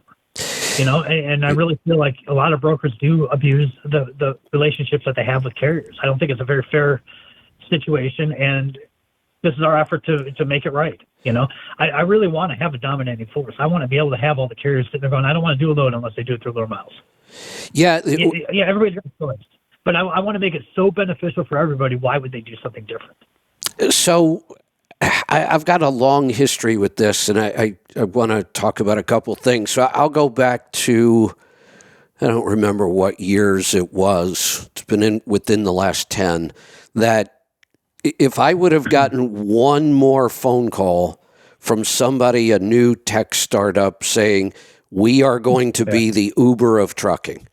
I got so sick of hearing that statement. And Sure. I would say to them then, no, you're not. I've heard this. It's not going to work unless you have some new idea that hasn't been tried yet. You're not going to become the Uber of trucking. Then the interesting thing was Uber got into trucking. And this happened while everybody was saying they were going to be the Uber of trucking. And I said, hey, guys, look around. Uber is now the Uber of trucking. And guess what? They didn't change anything. They have a couple of new cool features. You know, the technology is interesting. It might make things a little easier. But we're dealing with the same system we've always had with more technology. And that to me seemed like the initial revolution was technology was going to replace brokers. And it was a logical thought, because it has happened in almost every other industry that uses brokers. There's only a few left. When you think about insurance has changed dramatically because of the internet. You can just go on the internet and buy insurance. There is a broker involved, but you don't even know it anymore. You just do a search, you find the best rate, you sign up, you're done. Stockbrokers used to be a big thing. Used to pay, if you traded stocks actively, you paid a lot of money to your stockbroker. They got pretty big commissions for making those trades. Then that became technology where, you know, you could get all your trades done for $30 a month. And then it got to the point now where trading now, it's almost free. I mean, so lots of industries, brokers and middlemen were replaced by technology. It hasn't really happened yet in trucking or in logistics. And I've been hearing that we're going to replace the broker. Do you consider yourself still a broker with different technology? All right. Well, we actually have our own brokerage as well. So I want to reframe something here. Okay. I'm not here to replace brokers. Okay, good. That's what I want to talk about. Let's talk about look, yeah. Amazon and Walmart still work together, whether they like it or not. Like they still are servicing the same types of customers, right? Correct. Walmart hasn't gone out of business, so I'm not trying to put TQL out of business. Right. What I am doing is offering a better solution for carriers that want to work in a different environment. So that want to be able to have a different level of control over their business. So let me ask you this then. This product, LuraMiles. Mm-hmm. If I'm a carrier and I get freight through here, you're getting 10%, very transparent. Are you? I'm actually, you're getting the same price you would normally get. I'm adding 10% to your rate. Correct. Okay. Yeah, right. Okay. No, that's a good.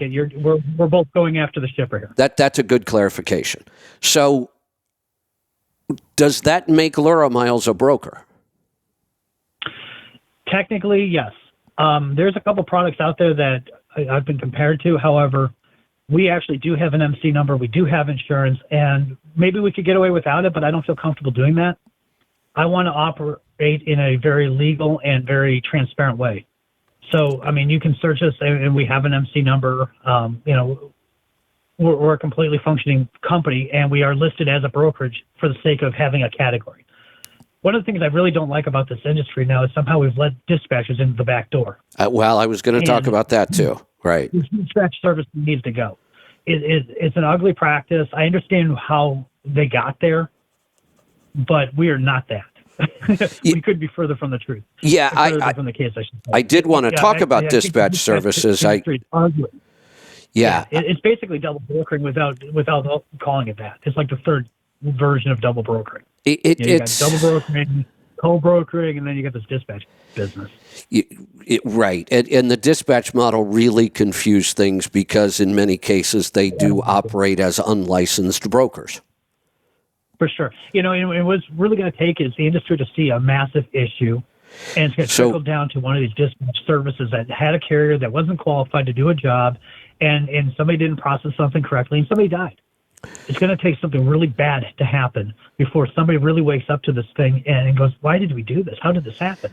And it'll be national news about how the transportation industry is running roughshod, and we're fly by the seat of our pants, and all this, loose play that just isn't true.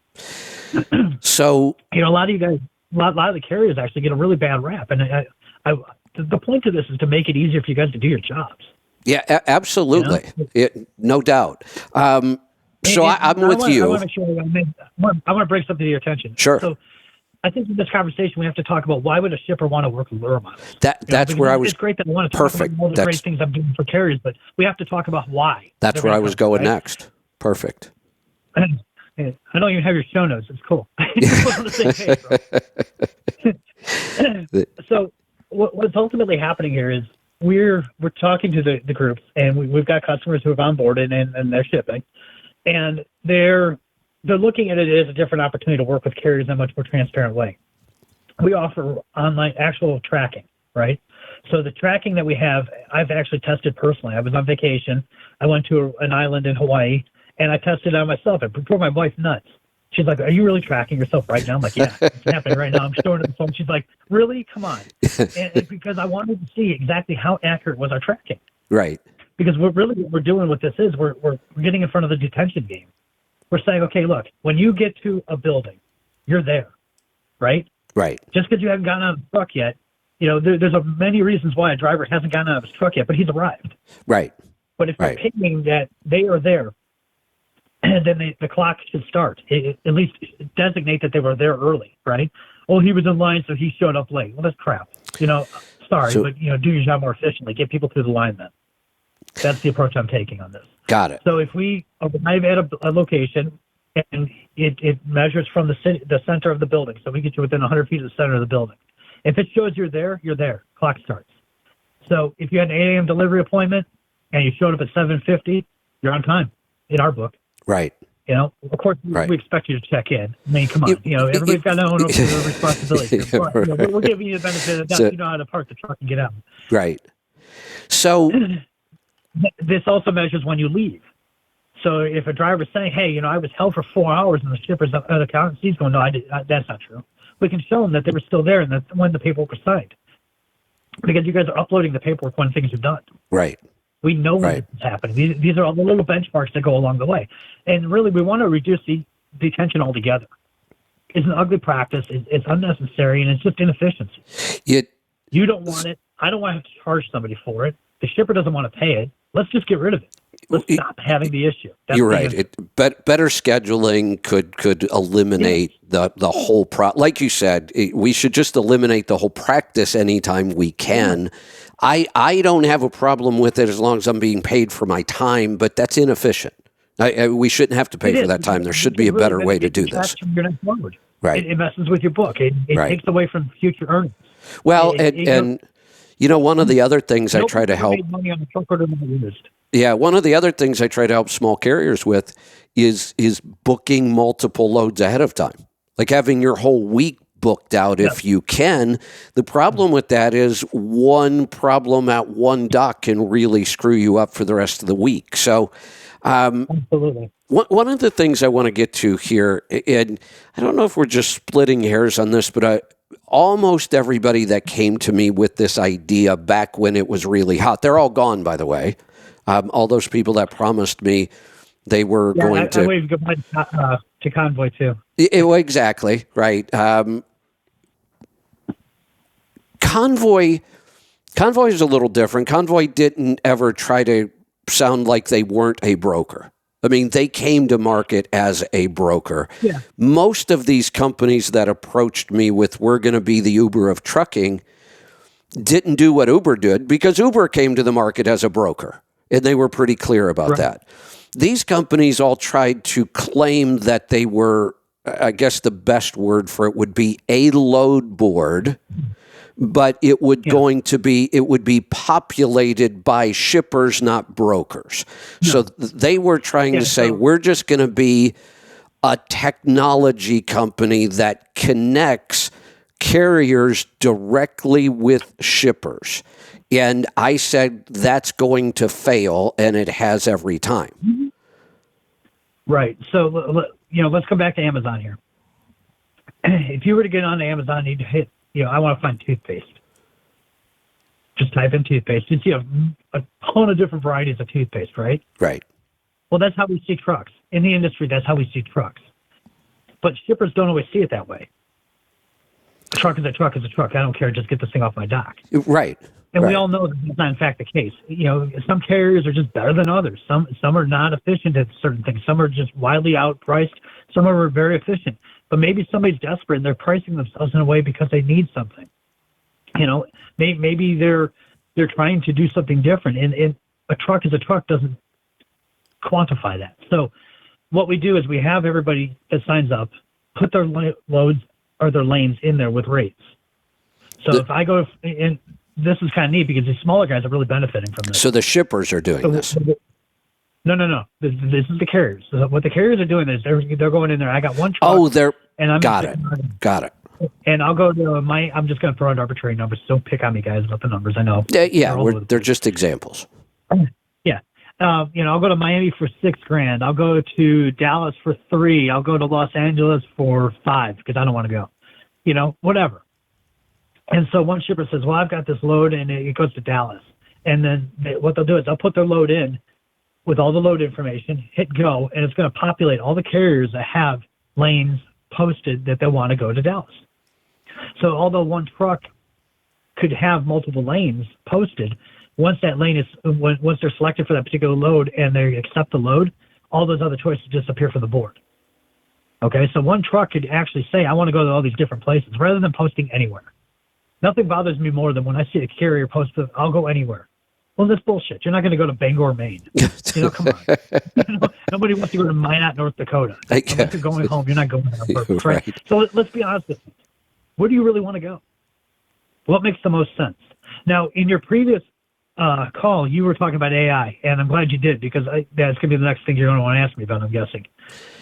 AI is a funny animal. And AI has been around for a long time. However, AI is not always an appropriate solution for things.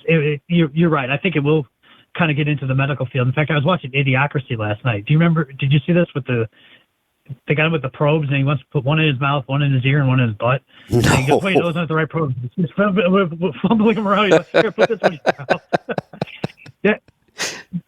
That's AI. Right. That's kind of how it works. If you ask AI how to fix global warming, it would tell you to move the Earth away from the sun. Oh, no doubt. It doesn't work. Right. So, I mean, you've got to teach this thing the right thing. So really what Lure Miles is, the way we're going to benefit carriers and shippers is by using machine learning. Okay. It's a derivative of that. It gives rails. It gives, instead of using vast amounts of information to create a solution, it uses, say, like a set of 30. It uses this fixed criteria to make a decision. And once that decision's been made, it says these are the best possible choices for this situation. Now, the way that the site's going to be using, we have not implemented this yet, but it is in the works, is we're going to say, hey, look, when you're choosing lanes, we see a significant amount of information saying that there should be loads coming out of here. This is a lane that's being well priced and there should be a volume coming out. You might want to direct yourself that way. Got it. We give suggestions. You do whatever you guys do. I'm not going to tell you how to run your business. I'm here to guide you. You don't have to listen to me. That's fine. The system does what the system does. And, we want to make sure that it's right. So we're not dumping out in the field going, here, good luck. That's what was it, Google? Who had the AI thing with the black Nazis? We don't put that out. That's garbage. Come on. If we screw up, we give people money, The way I try to help people understand AI, because it is confusing for a lot of people, I think of AI as being a person. I don't know that I want to say a human, but a person. Right. Like I could hire somebody who is the most brilliant copywriter on the planet, or I can just use AI. But the thing you have to remember is there are going to be, I don't know how many there are now, but there are going to be millions of versions of AI. We have to understand that this is going to continue to grow, but each version of AI can be a whole different entity than the one right next to it. Yep. Even if they're designed 100%. to do the same two things, just like human beings. You and I might both decide to go be freight brokers, but that's where a lot of the similarities are going to end. We're going to do things completely different based on our knowledge base. Exactly. And AI is going to be the same way. And that comes from experiences, which is how AI really learns. It's from the experiences, but it doesn't know what is a good experience or what a bad experience is. So it needs rules. It needs a certain set of guidelines to follow so that it can make educated decisions in a way to benefit somebody. If you're asking it to write the next script of Goonies or a sequel to some other movie, it can do that because it has a frame rail of reference to do that. Now, if you ask it to write an original version of something, it won't know what to do. It'll give you what do you want to hear? Here you go. Try this. Right. Because it has rules to follow. So that's really key in the conversation. That you have to have some type of basic logic. And when it comes to medicine, you can upload a book. You can pull from a series of information. Oh, tons. Right. And actually, you apply all that in an instant. Being able to have it do complex mathematics is what I'm trying to say. Complex mathematics and to solve these problems or to write algorithms. This is a fantastic use of this technology.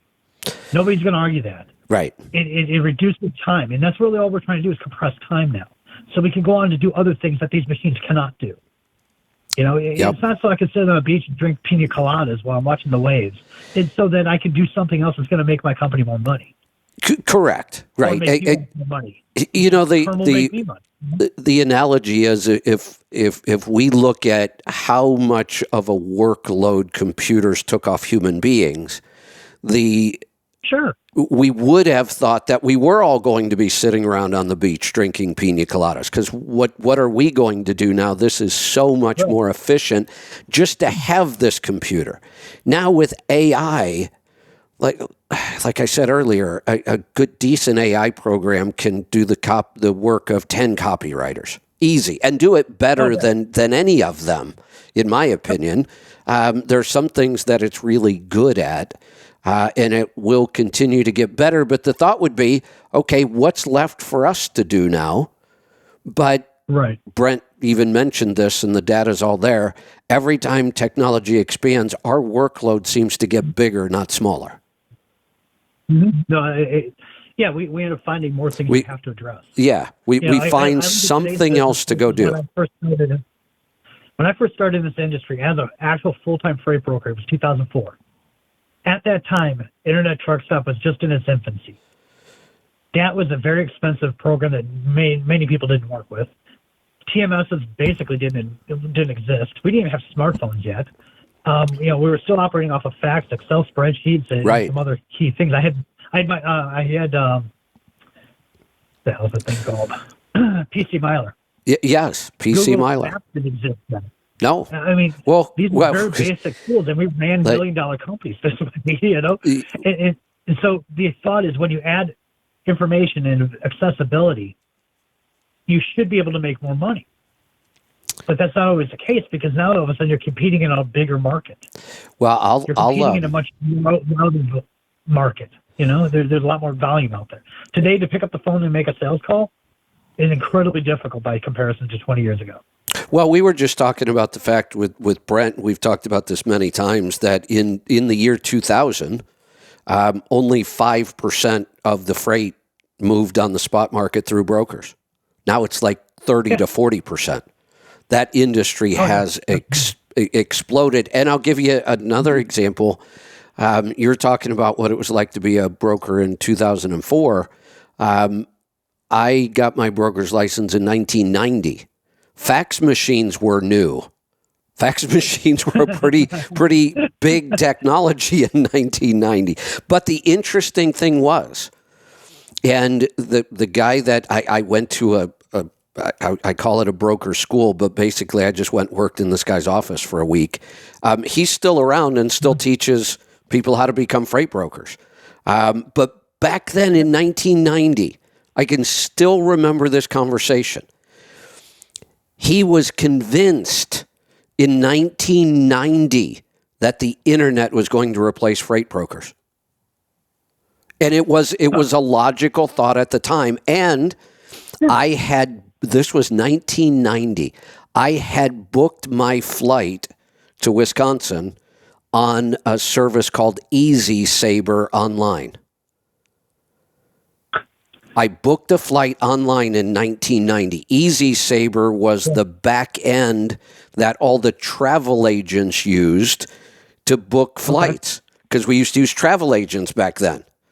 Right. Yeah. So Easy Saber was their back end, and they migrated it to the early internet. And I actually booked my first online flight in 1990, and that was the example he used. He said, see, travel agents are going to disappear, and travel agents were just a broker. And he was right. Yep. Travel agents, for the most part, have disappeared. There's some very, very specialized travel agents left, but it was logical what he said, except here we are 34 years later, and it hasn't happened yet. Yeah, and I think it's because of the uniqueness of the industry. Like I said, we kind of rethought how this thing was going to work, because the series of events that happen right now is kind of clunky. If you lay it all out, it doesn't really fluidly work, and that's what it says on my website. We removed the bottlenecks in the industry. Yeah. So the fact that you have to wait 30 days to get paid on a load or get charged quick pay, that sucks. Why should you get paid to? When you go to a restaurant, you don't get 30 days to pay. Well, hold on. So I'm going to push back a little on this one. First off, I can go to a restaurant and not pay for 30 days. Call the credit card. We use them all the time. Yeah. Well, but you're paying interest. Correct. Just like a quick pay charge. Of course, there is a time value of money.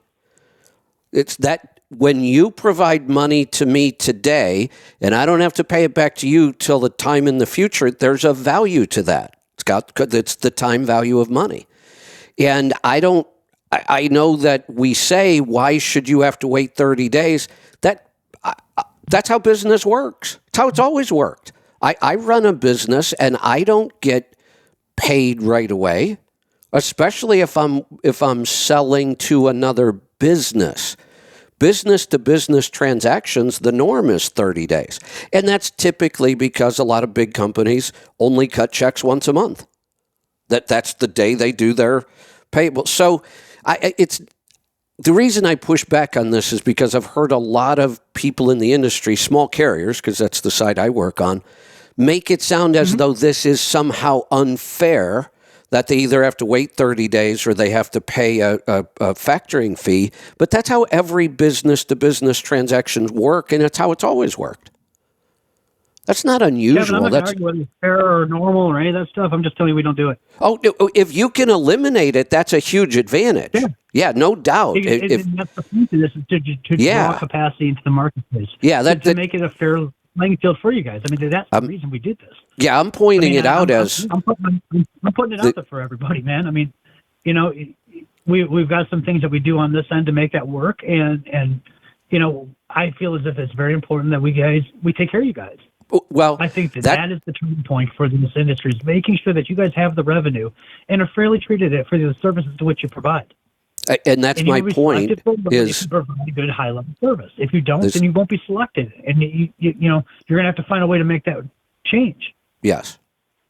So, and that was the other part of the site. Whereas what we do is when you guys are delivering loads, we have a certain series of KPIs that we record on the load. Did you show up on time? Did you deliver on time? All these different things. But we also ask the shippers, the customers, how did this happen? How did this work? And how did you feel about this? Right. It's not just stuff about you guys, it's stuff about us too. But we take that all into account. So then what we've created is a star rating system for carriers. So, Kevin, your truck might be $200 more than my truck, but maybe you've got a 5-star rating and I've got a 3-star rating.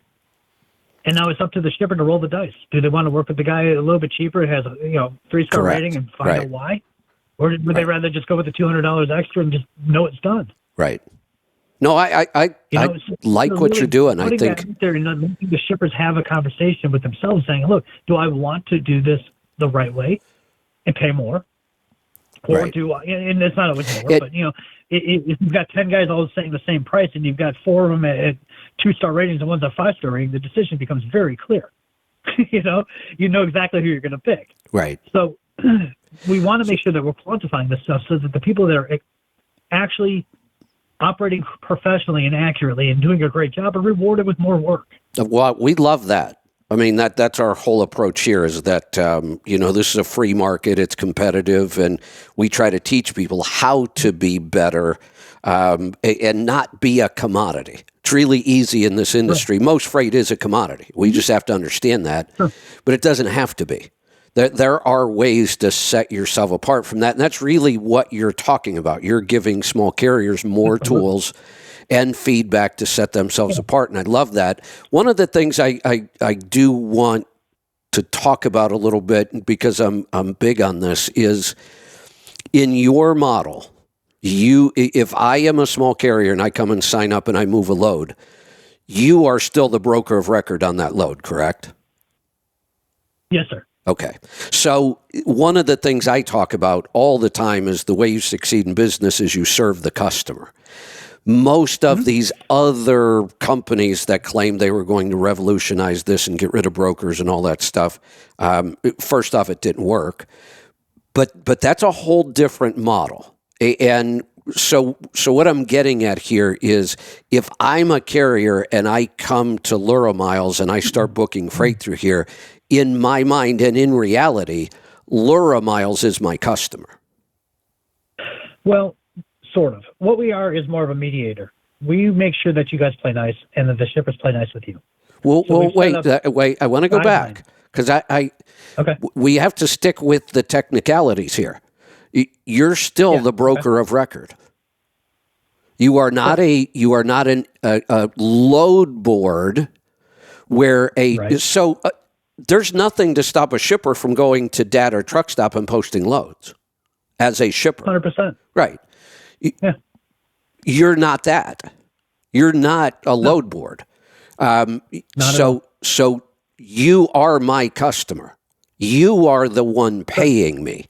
So I always, when we talk to carriers, the person paying you is your primary customer. That's the company you want to service well and provide value to. Now, one of the ways we can do that, and it's a big way, is to serve your customer well. Your customer is the shipper still. You are my customer. You have not radically changed the program here. If we ever got a load board where shippers just went and posted all their own loads, which isn't going to happen unless somebody comes up with some new technology, we're still talking about a broker-carrier relationship here. On the legal front, yes. But what we've actually done is we've created a very transparent relationship between the carrier and the shipper. It's very different than you guys are used to. So let me ask you this, because I can kind of tell where you're going. Do your shippers agree with this? Do your shippers want to be dealing with the carrier? They're only going to deal with the carrier if there's a problem. Will they, though? Is that because typically in a brokerage operation, the shipper does not want to mess with the carrier. They're going to call you when there's a problem. I'll already know there's a problem. We'll all know at the same time.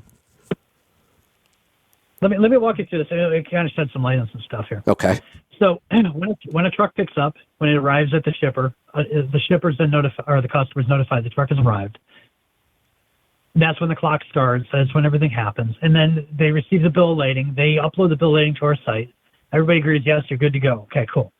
That's the first touch that the shipper actually has. Yes, we see that. We agree with everything we see there. Good to go. Truck's on its way.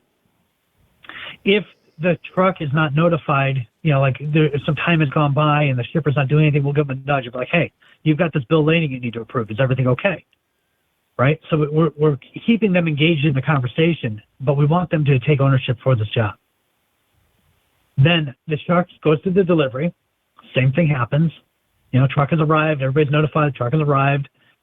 Truck delivers. Email is sent to them. Hey, the link's been uploaded. Do you approve? When they say yes, I approve. Everything's great. Thank you very much. They receive their survey. The funds are released to the carrier. Everybody goes on to the day. Next thing. That's how we've limited our involvement in this thing, because we want to have a clear connection between the truck. We're the bottleneck in this conversation.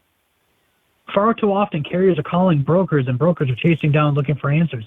But it's just different when you can have a carrier say, hey, listen, this has happened. This is the information. We see it. The shipper sees it, and nobody does anything with it. That's when we get involved. But we don't have to be involved in a conversation like that. If the shipper's paying attention to what they're doing and they're actually doing their jobs, they're going to say, yeah, great, good to go. Cool. Thank you. Let's go back to detention time, because we talked about, we know when the truck pulls in, when the truck leaves. Is there a detention time formula already? Yes, and it's automatic, and they agree to it when they sign up. I don't care what your policy is. This is the policy you're being adhered. The shipper agrees to it, you mean? Yes, sir. First 2 hours are free, $50 an hour after that, capped at $300, and then it goes into a layover. And what's the layover? $400. Okay. So, I mean, let's be honest, guys. Nobody wants a layover. You're not making $400 a day. You're making a lot more than that. So the idea is to dissuade anybody from actually doing that. We want to give you every opportunity to be successful. And that, when I say you, I mean the carrier and the shipper. right. Everybody needs to win in this conversation so that everybody's making money. The customer doesn't get what they want if the stuff's sitting on somebody else's dock. The carrier doesn't get what they want if they're sitting at a dock waiting for something to happen, killing their clock. It's just time. You don't ever get that back. And $400 doesn't make a difference in your world. No, you'd really want to be down the road. Yeah, I agree.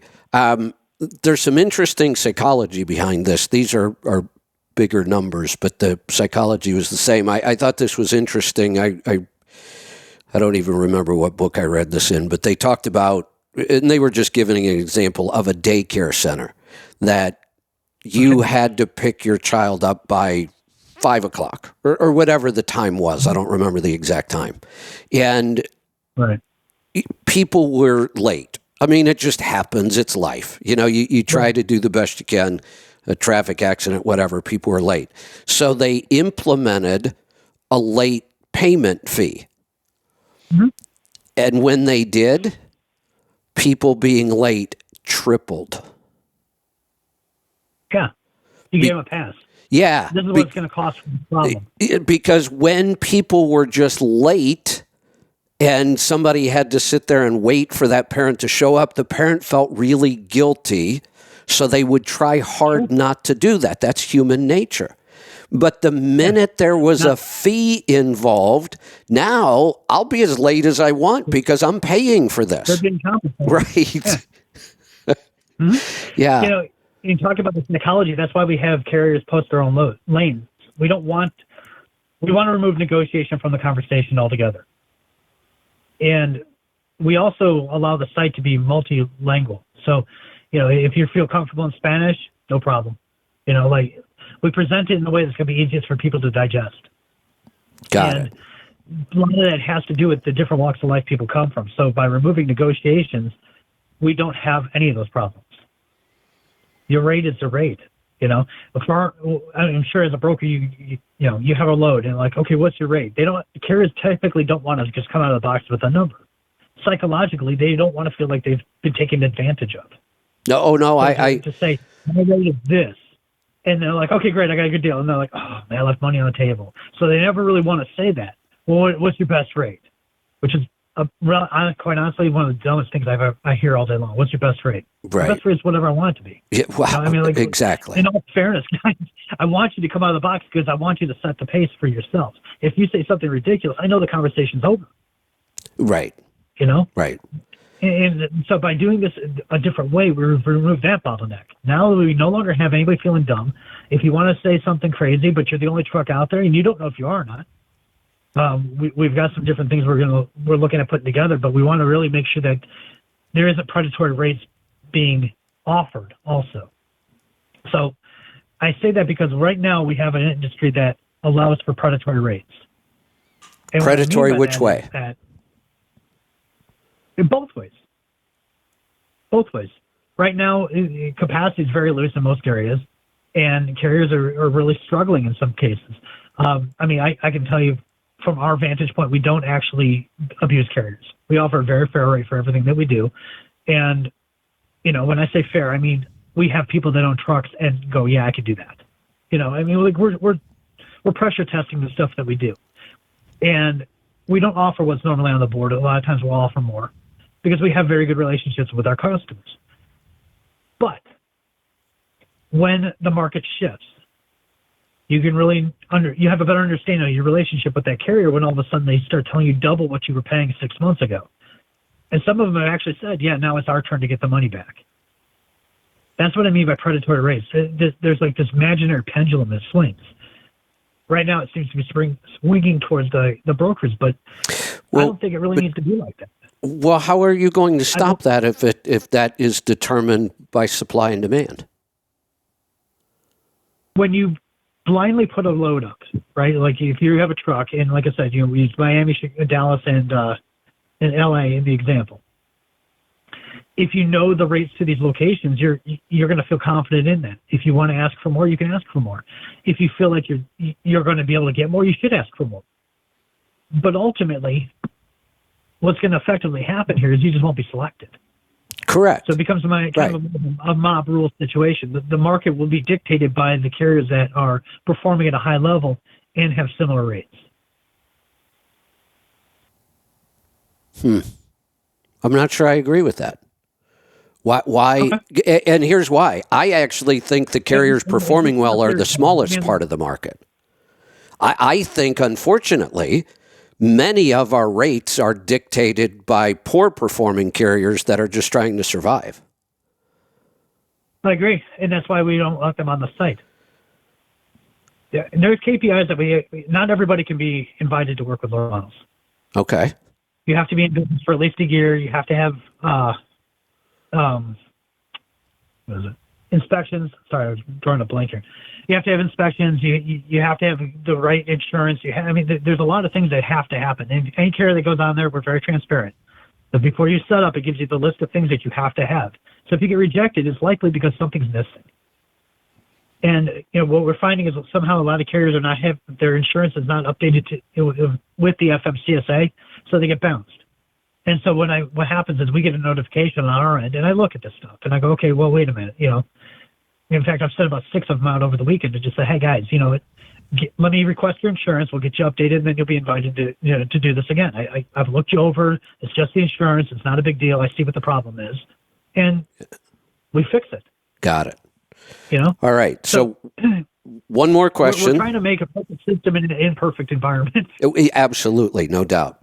One more scenario, and then I got to cut you loose. If I'm a carrier today, because we have a lot of carriers listening right now, that's primarily our market, and I want to try this. What kind of walk me through the process? What's my experience going to be like here? How is this going to work? Take me up to me pulling my first load. Sure. All right. So you go to the website, you select carrier, you open a new account. It'll ask you for your MC number, company name, contact name, email, and so on. Click that, and it will submit a request to us. We check you out. Everything is verified by us by hand. So there are people involved in this thing. There is a process. It's not just completely automated. There are people behind this. And we offer that for the customer service side, which is a little bit different than trying to call somebody to Uber. It's kind of hard. Right.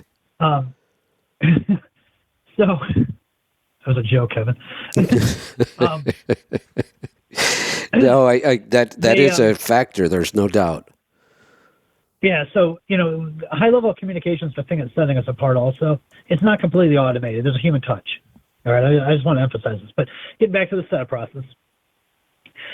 After you do that, we send you the broker carrier agreement through our system. You fill that out. We get notified that it's completed, and then you go on to the next stage where it gives you your credentials, and you can log in. Asks you to put your information in, then you change your password, and then you upload your rates. Then what we want you to do is put all your equipment in. So what will happen is when you get selected for a load, you're going to have a list of your drivers, list of your trucks, trailers, and so on. You take that, and when you accept a load, what you're doing is you're building out. We have a drop and drag feature, which will eventually become a truck. We haven't built it out as a truck yet, but there's like little blocks, and then you just put the information into those things, and then you can hit accept. And what it does is it assigns that truck, trailer, driver combo to the load that you've accepted. Okay. Notification sent over to the shipper. Everything's good. You head over to the pickup. And like I said, you know, the clock starts. You arrive at the pickup. You get loaded. You get, you know, go down the road. You get delivered. We pay you. Wash, rinse, repeat. Got it. All right. The idea here is to make it so painless that nobody wants to say no. Yeah. We try to make it so easy for success to happen here, guys, for everybody, just the shippers and the carriers, man. Everybody tries so hard to rethink things. I'm like, guys, let's just move this here and put this over here, shine this up, off we go. Got it. It doesn't have to be this monumental episode to haul a load. Yeah, that's for sure. Let's not make mountains out of molehills, guys. I mean, like, if you're a brand new carrier and you're setting up with a brokerage, you know, it should take 30 seconds. I don't know how long it takes for other companies. I know how long it takes at 360, but I don't know about other companies. Right. You know, and then I if you're in my system, I send it off, and off we go. And I've already got the load in the system. Boom, boom, done. You know, speed to action is huge, and Yes. that's what Lure Miles is really about: is it compressing all the effort and making it very easy for everybody to win. All right. So it is another option. The website is luramiles.com, Lura miles.com. Jason, thanks so much for joining us today. Great info. Kevin, I appreciate your time, and thank you very much. And if anybody has any questions, we have an email. It's also info@luramiles.com. Shoot us an email, and we'll be happy to answer any questions you guys might have. Google us, look us up. Right, we've got videos on YouTube that'll help you. Anything, guys. We're here to serve you. Perfect. Excellent. All right, Jason, thanks. Have a great afternoon. Let's get to some phone calls. Nigel, thanks for being patient. You're up. Kevin. What's on your mind today? I sent you a few photos, so I just had a bit of an interesting day yesterday. I'd parked up for a reset in a truck stop in Ohio. Got up yesterday morning, went for a walk, 10 kilometres, came back. And there was a truck opposite me. You see in one of the pictures, and they were having 2 tyres changed on his drive. And I'm sat there looking at the truck, and I thought, that axle's well out of alignment. Not something you could normally see on a truck, but this stood out a mile. And he got his tyres changed, and I'm still looking at it. Tyre guy drove off, and there was a dry van parked next to me with no tractor under it, and then he started to back underneath it. And as he came back, I noticed the other tyre, the inside tyre on the front drives, was totally bald. And I thought, well, he's just got 2 chains. Why hasn't he got that changed? Then curiosity got the better of me, and I had to get out and go and have a chat with him. And his explanation was that he'd just put 8 new tyres on 2 weeks ago, and then these 2 had blown out on him, so he'd had to have these replaced. So I'm like, yeah, but what about this one? Yeah. And it's like, well, I'm going to have to leave that for now. Wait. Told me just to put... Let's go back. Did he say he had 8 tires replaced? He had 8 new tires put on 2 weeks ago, he said, on that truck. Well, and then how did we end up with these 2 horrible tires? Well, obviously something was not right, so I put my head over the tires and started looking at everything. And the U-bolts on the driver's side front axle, you have 2 U-bolts with 4 nuts on, and 3 of the nuts were missing. 1 U-bolt didn't have any nuts on, and it was just hanging there. I actually got hold of it and physically lifted it up. And the other So- U-bolt had got one nut hanging on. I could put my finger under the U-bolt. So are you? So- And I was looking at, you sent 3 pictures, and obviously the tires are really confusing because there's some nice new tires, and then you've got this one axle where, when you say bald, that's not an exaggeration. There is not a single line of tread anywhere on this. It looks like a racing slick. Are you telling me? And then I was looking at the axles, and I'm like, are those axles way out of alignment? Like, if you can see it with your naked eye in a picture, as bad as this is, but are you telling me that was a new tire? The 2 tires you can see on the other side are the 2 that it just literally had replaced. The one tire with tread on the Outside. side with the bold one. Right. Yeah, the outside tire, that was replaced. That was a new tire 2 weeks ago. No way. And the one on the and the one on the inside was a new tire 2 weeks ago. The bold one. No way. And the two that came off, one was as bold as that one off the other side, and the other one was in shreds. There was nothing left of it. He was running with two flat tires on that side. So you're telling me the forward axle on the right side, the passenger side, they had to replace those tires again after 2 weeks? Yeah. After 2 weeks, he just had 2 new tires put on there. And he's running around with these other tires? Yeah, but the thing was, the tires aren't the problem. It's what I couldn't believe, that the truck was on the road and the axle isn't even connected to the chassis. I'm trying to figure out what's holding this axle in, and it is so out of alignment. Like I said, it's obvious from the naked eye in just a picture, but I can't imagine. It looks like it's a steer axle. Right. Yeah, it looks like a steerable axle. You're right. I can't imagine the what's the word I want to use here? The drag that had to have been created in order to wear out 32 seconds of rubber in 2 weeks. Well, and to not notice it as a driver as well, just to continue driving it. You must have felt that. This had to drive, and I have to imagine they were getting like 3 miles to the gallon. Well, I didn't even get to that question. Yeah, because this is an incredible amount of drag. But what I'm trying to figure out is, how is the axle still there? How did we not have some sort of catastrophic failure of a pumpkin, a U-joint, something? Or how did the whole axle just not come right out from under the truck?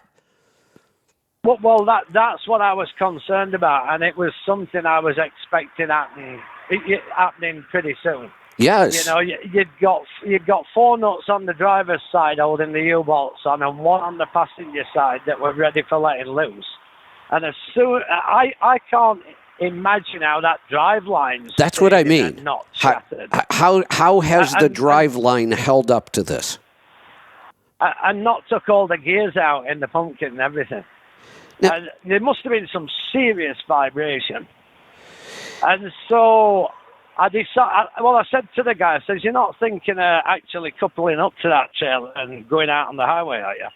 And he says, "Well, I've just replaced 2 tires. I don't see that there's a problem." Oh, you have got to be kidding me. No. And I knew straight away this guy's going to take off and there's going to be a serious accident. Yes. So I decided, not something I like to do, but I decided to call the local police. You know what? I'll comment on that, because I'm not big on turning people in either. But at some point you have to, and this is one of those you have to. We can't let people drive around. Seriously, in my world, you would lose your CDL over something like this. I agree, for less than that. Yes. And it's, my concern was, wife and kids out there going to a baseball game and something, and that axle lets loose and somebody's going to get killed. So So I called the local police, and they came within 5 minutes. Come driving round, and I waved him down, and I just walked down the side of the truck with him. At this point, the guy had coupled up and he'd gone inside the truck stop. Unbelievable. Yeah, I don't know whether he'd gone for a shower or get something to eat or what, like, it disappeared. So we walked around it and I pointed it out to him, and he was just gobsmacked. He couldn't believe it. Well, I can't believe it. I said to him, I said, you know what, I'm going to leave you to it now. I've made you aware of it. You do what you have to. And he called the state trooper in, who turned up within 10 minutes. And he walked around it with him, and he looked at it and everything. And they came back to me. I was sat at the side in the truck and said, you know, have you got a description of this guy and everything? And I gave it. And they went inside. And then they came back out 10, 15 minutes later and said they'd found the guy and they'd spoke with him. The problem was that because it's on private property, there's nothing they can do. It's out of their jurisdiction, which I was surprised at. It says the only thing we can do is once he pulls out onto the highway, then we can do it. And we've made him aware of that. And I get that, and they are correct about that. But this is a case where they need to have a plan to get this guy off the road. Like they station somebody right outside the gate and wait. They have to have some way of getting this guy off the road. Yeah, and I said, I totally understood that. And I sort of said, yeah, but it's pretty obvious that this guy's come off the highway and got into the truck stop Yes. in that state. It's not happened while he's been driving around the truck stop. Right. Yeah. We are so lucky that this thing hasn't come apart already.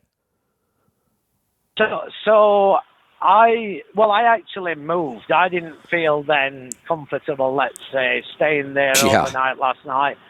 So I moved down the road out of the way.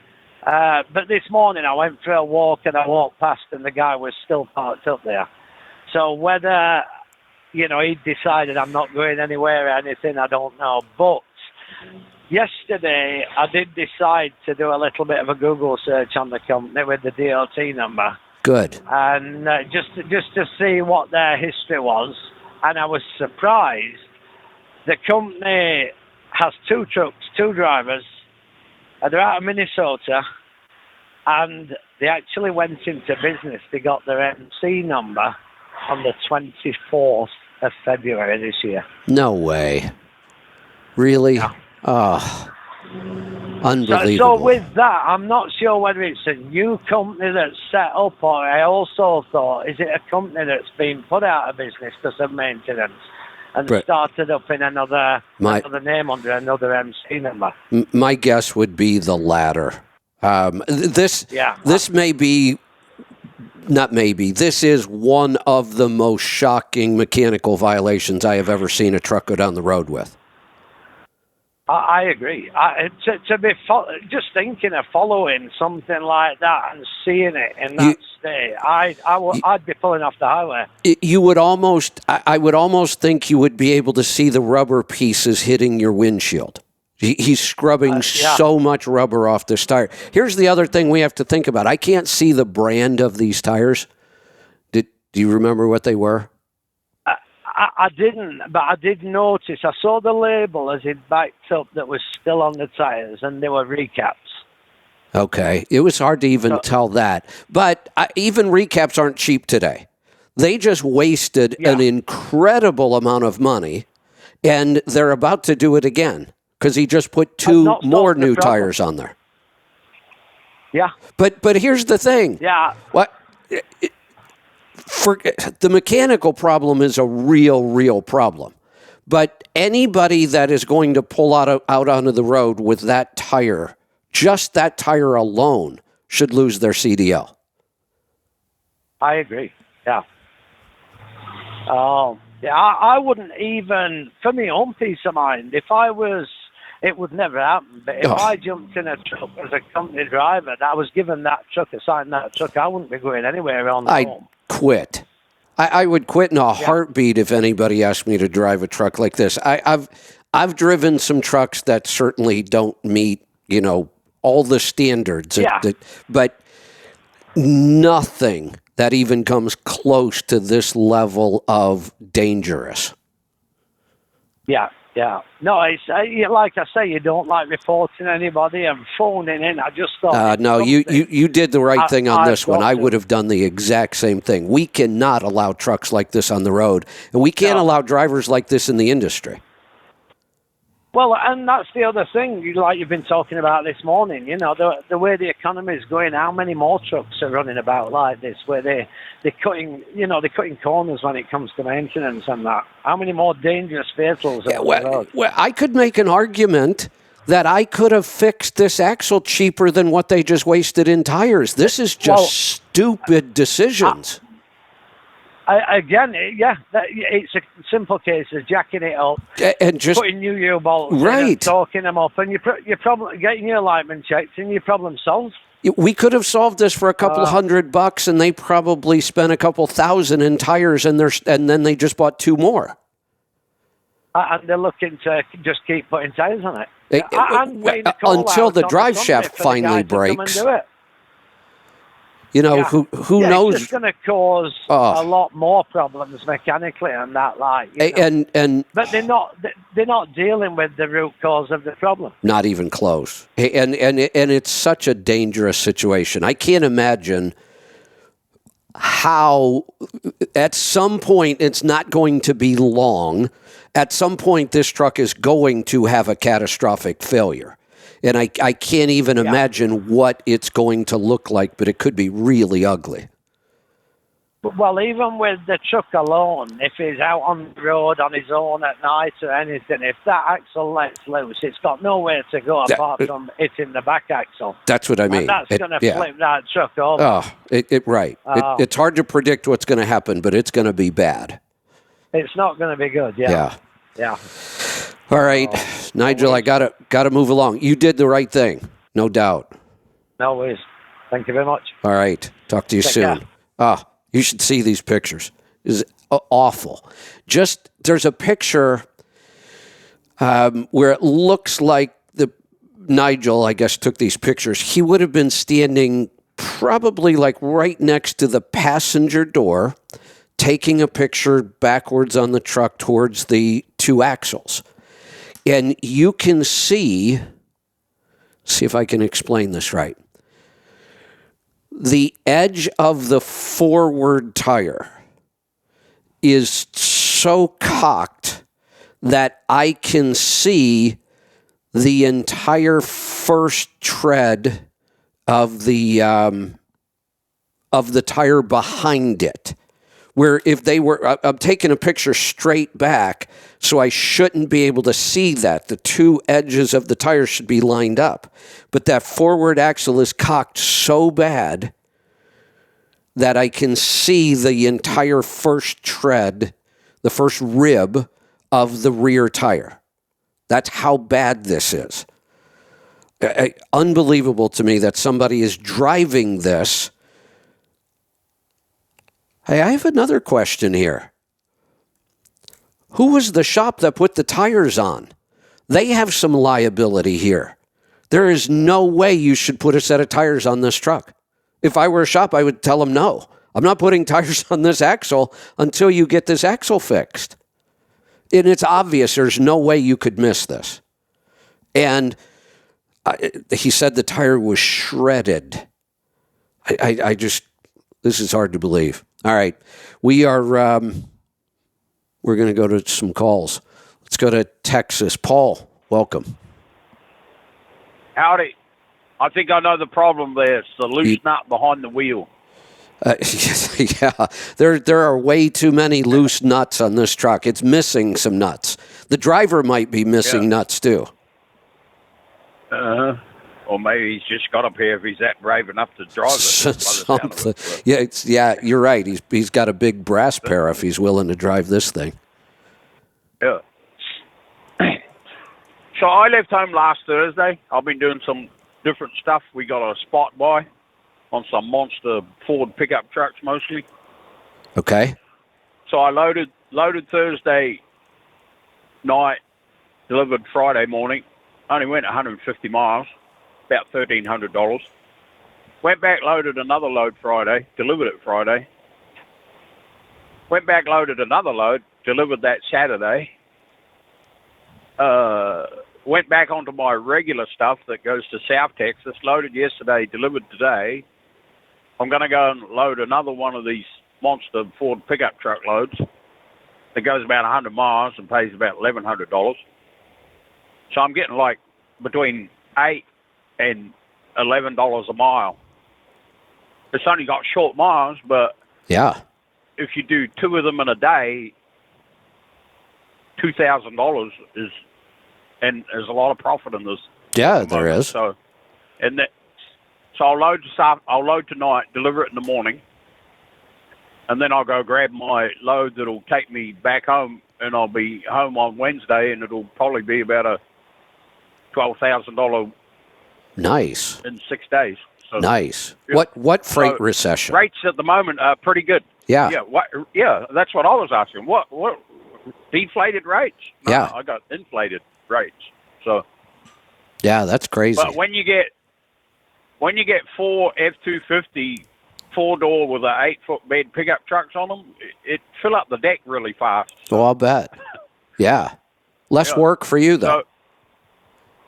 So, yeah, instead of loading 9 or 10, I'm only loading 4 or 5 or 6. Yeah. so- It's a whole lot easier. Yeah. But, well, sort of. Climbing out of them can be challenging. Oh, that Get could them in be, the yeah. wrong spot, so, Yeah. yeah. So, but when you were talking about Swift earlier, you forgot about one company that's under the Swift umbrella is AAA Cooper. They're at LTL, and they're owned by Swift. I didn't know that. I must have missed that one somewhere. Yeah. They snuck that one by, so Huh. they're in the LTL business already. So Oh, well, that'll help. I'm not sure. I'm not sure if AAA Cooper is nationwide. I know you see them in Texas and the Southeast quite often, but I don't really know where they're based out of. I didn't realize AAA Cooper was that heavy into LTL. Yeah, well, imagine that's what they're doing because they got a lot of doubles. So usually, Yeah, usually if LTL is, yeah. and you'll see them a lot of single screw tractors dragging a 53-footer or Right. even a shorter one, Yeah. doing local delivery. But yeah, they're owned by Swift. So Well, that's going to be interesting. I mean, that's a big shift in the LTL world. yep. And then I went past the yellow terminal or the ex-yellow terminal in Oklahoma City there a couple of weeks ago. Yeah. And I guess R&L Main might have got that one because there was a couple of R&L Main trucks in there, and they're doing a total refurbishment on the building. All the doors were off, and they cleaning the place up and before they move in there, I suppose. So. Yeah, I've been seeing a lot of headlines about specific terminals in locations being refurbished. So those terminals got spread around quite a bit, but I've been seeing a lot of activity with those. Yep. So. All right.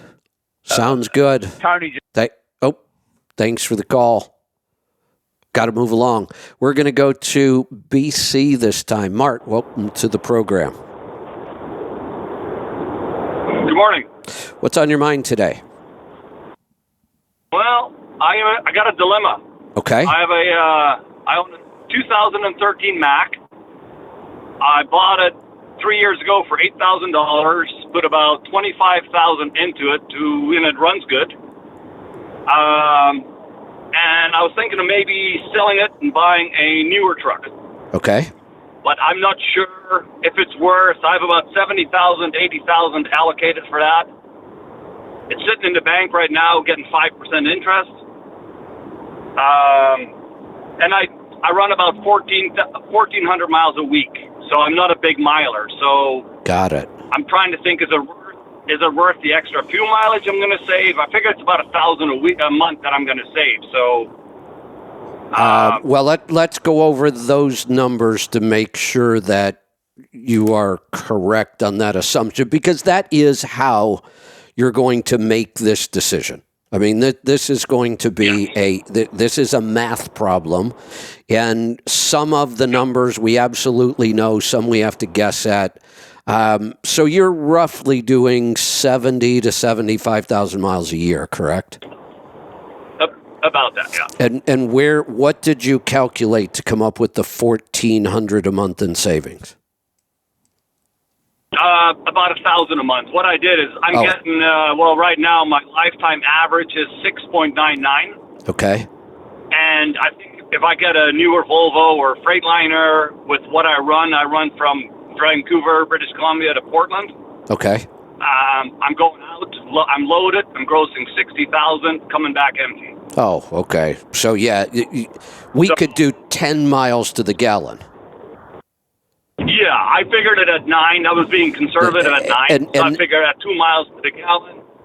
Got it. $4 a gallon that I'm paying right now. Do you happen to know what your maintenance cost per mile is on this truck?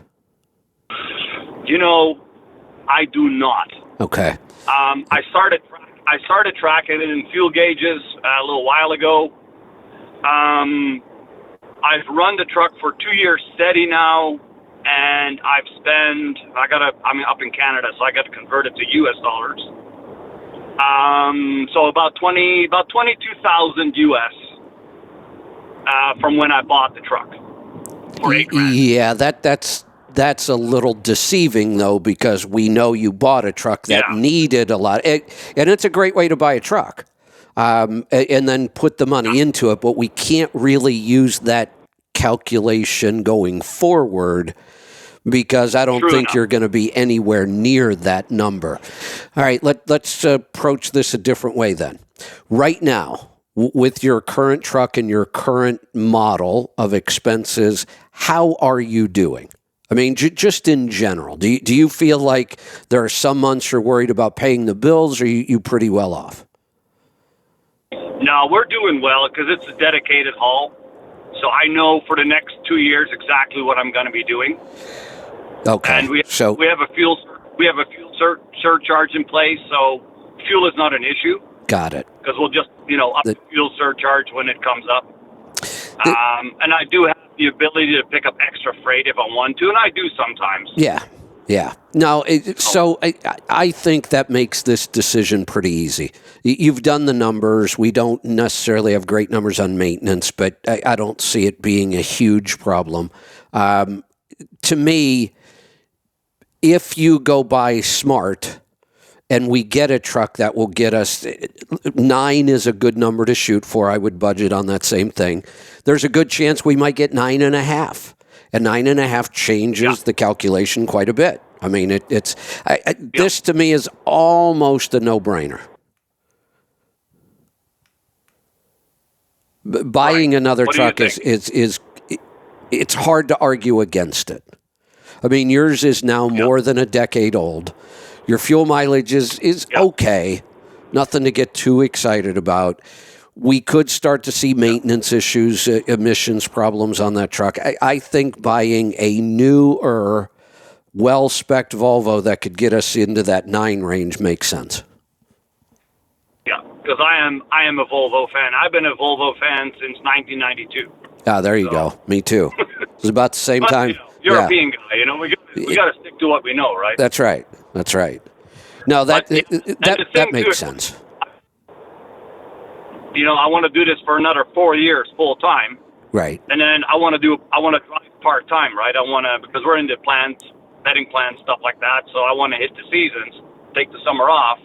There you go. And I'd rather do that with a truck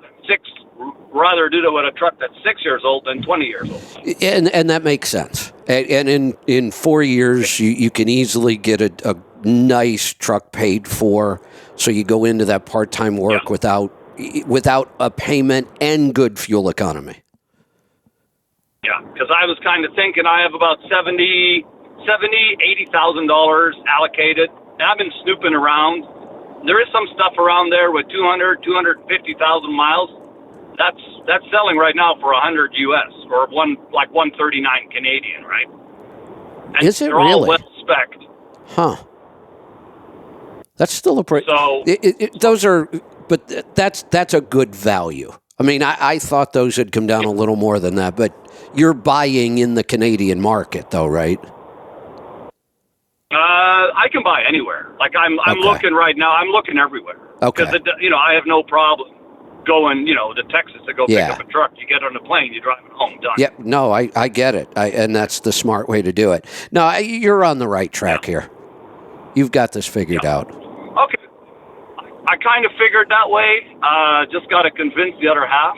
Yeah. No, And- this is a very, very low risk move. I know it doesn't feel like that when you're going out to spend $100,000, but this is a low risk move for you. Yeah.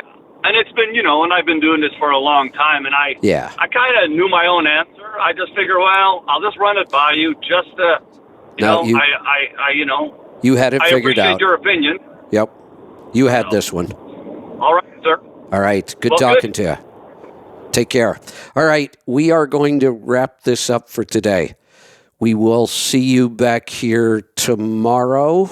Let me see if I have any announcements I'm supposed to be talking about. If you haven't bought our newest product in the store, you really should. It is our first Let's Truck branded product. We are now producing our own Mind Fuel. It is our replacement for Bulletproof's Brain Octane. So it is pure organic C8.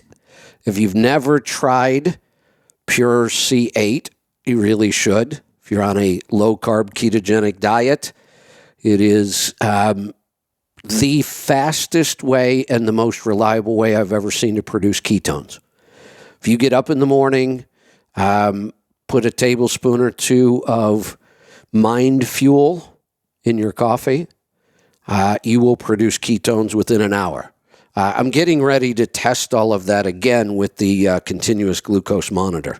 So head on over to the store, pick up some of that Mind Fuel. You can still sign up for the CMC, and we have a class tomorrow. They're every other Tuesday afternoon, and you can still sign up for group coaching. We have a group coaching call every Thursday. We will see you back here tomorrow for the Power Hour. Be safe, be profitable, be fit and healthy. Always do the hard work and master the journey.